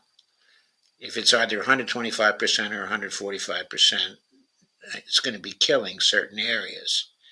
Now, he did not make an exception for foodstuffs. He did not make an exception for pharmaceuticals yet. So I think it's going to depend on, the public uproar. I think there should be a considerable amount of uproar coming from the public about, what's going on with pharmaceuticals. Here it is. I found it.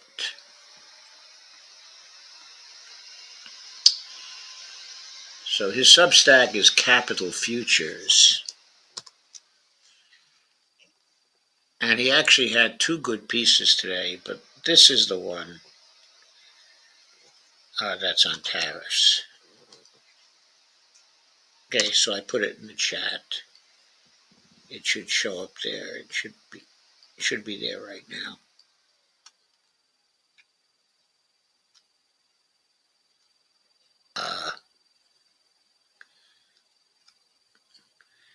Okay, it's there. When you click on it,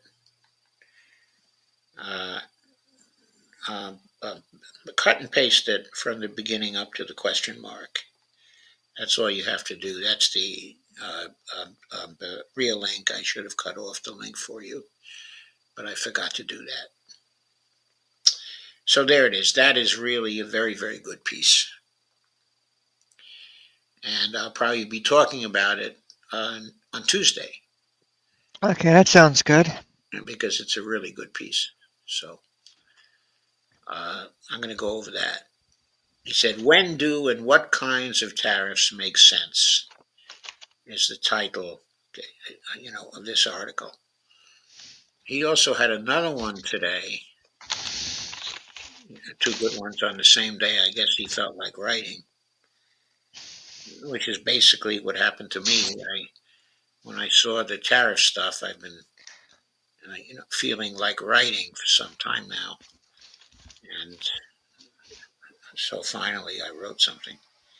So the second thing he did is reservations about the reserve currency,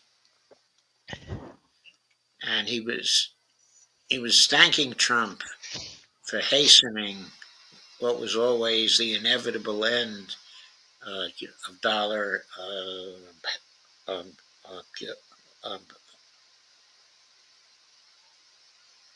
hegemony.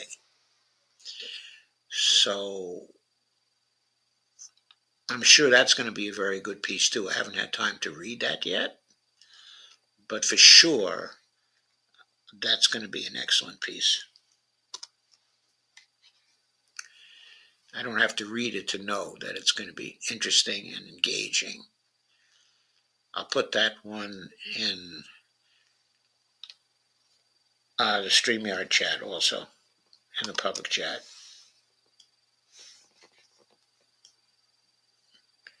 Did I screw up the first letter here? Yeah, I got to add that back in. Okay. That should be the link right there. A working link. So, okay, two links from two good pieces by Bob. Higher prices on goods. How long will you figure? Laugh out loud. Okay, there we go. Only Bitcoin will replace a dollar. Never happened, Friar Steve. You're trying to get a rise out of me, which you did. It'll never happen. Bitcoin is never going to replace the dollar. Other local currencies will replace the dollar for trade. And there may eventually be a new international currency, a currency for trading that's based on a market basket of currencies, including the dollar. But Bitcoin is not a currency. It's a commodity, and there's no reason at all to make it a currency. And Shoba says, Isaac Asimov, you're the psychohistorian, Joe. How did you know that, Nishoba? Yeah, I've read every one of Asimov's books. I'm an Asimov nut. I've been reading Asimov since, how old was I when I first started reading Asimov? I was probably 11 years old. And I now am 86. So, Russia, China already settling debts with Bitcoin. Well, if they want to do that, they can certainly settle debts, with Bitcoin, but I don't think it's going to be an international trading currency. It's a commodity. I mean, people can, settle debts in gold also if they want to, but it's not going to be a generally useful currency because its supply is limited and the population is always growing. And the show said, I love the Foundation series. He's just an interesting person. He was obsessed with history. Yeah, I love the Foundation series also. And I love some of the new Foundation series that was, there were successor books, that were written by other people, Movies on TV. by the three Bs, Bryn, Benford, and who was the third of the Bs? I forget. I have their books. Anyway, there were three successor books that were written by other very good science fiction authors, who were fans of Asimov. And they wrote some very good books extending the series. But yes, I love the Foundation series too.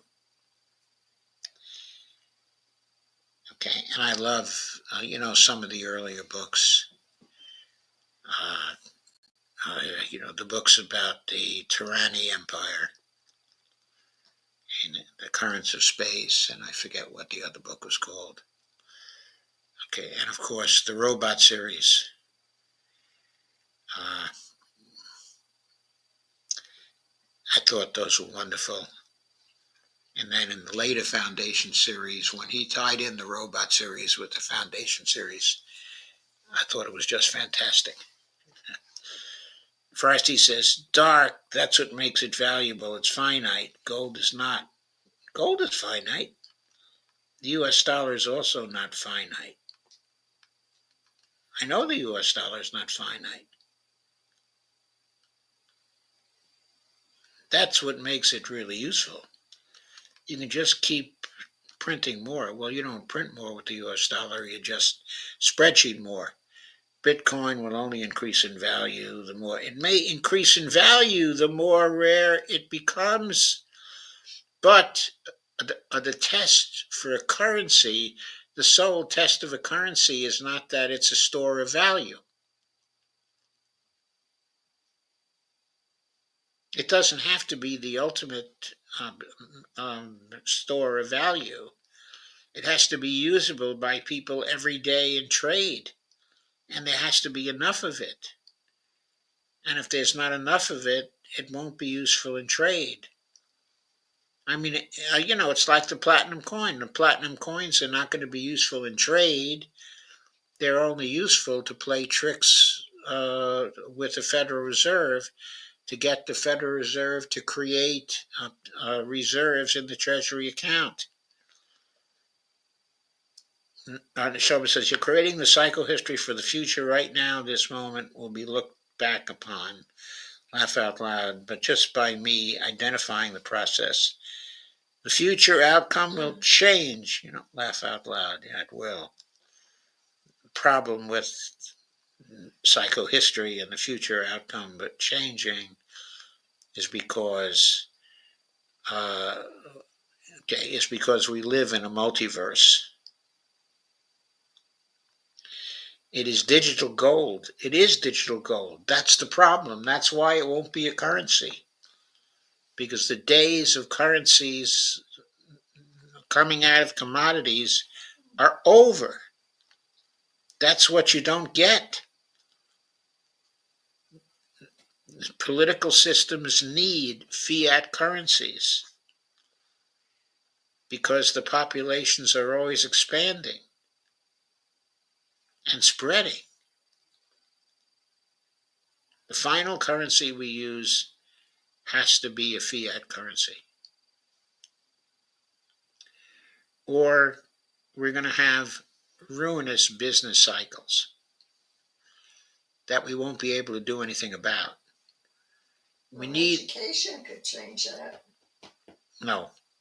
We need a fiat currency to compensate for business cycles. Okay, I think it's time to say goodnight. Now, where was Sandy today? I don't know. I don't know. We don't see Sandy today. Uh, Fiat currency will always devalue. So what? You can always make more. It doesn't matter if it devalues. That's the point.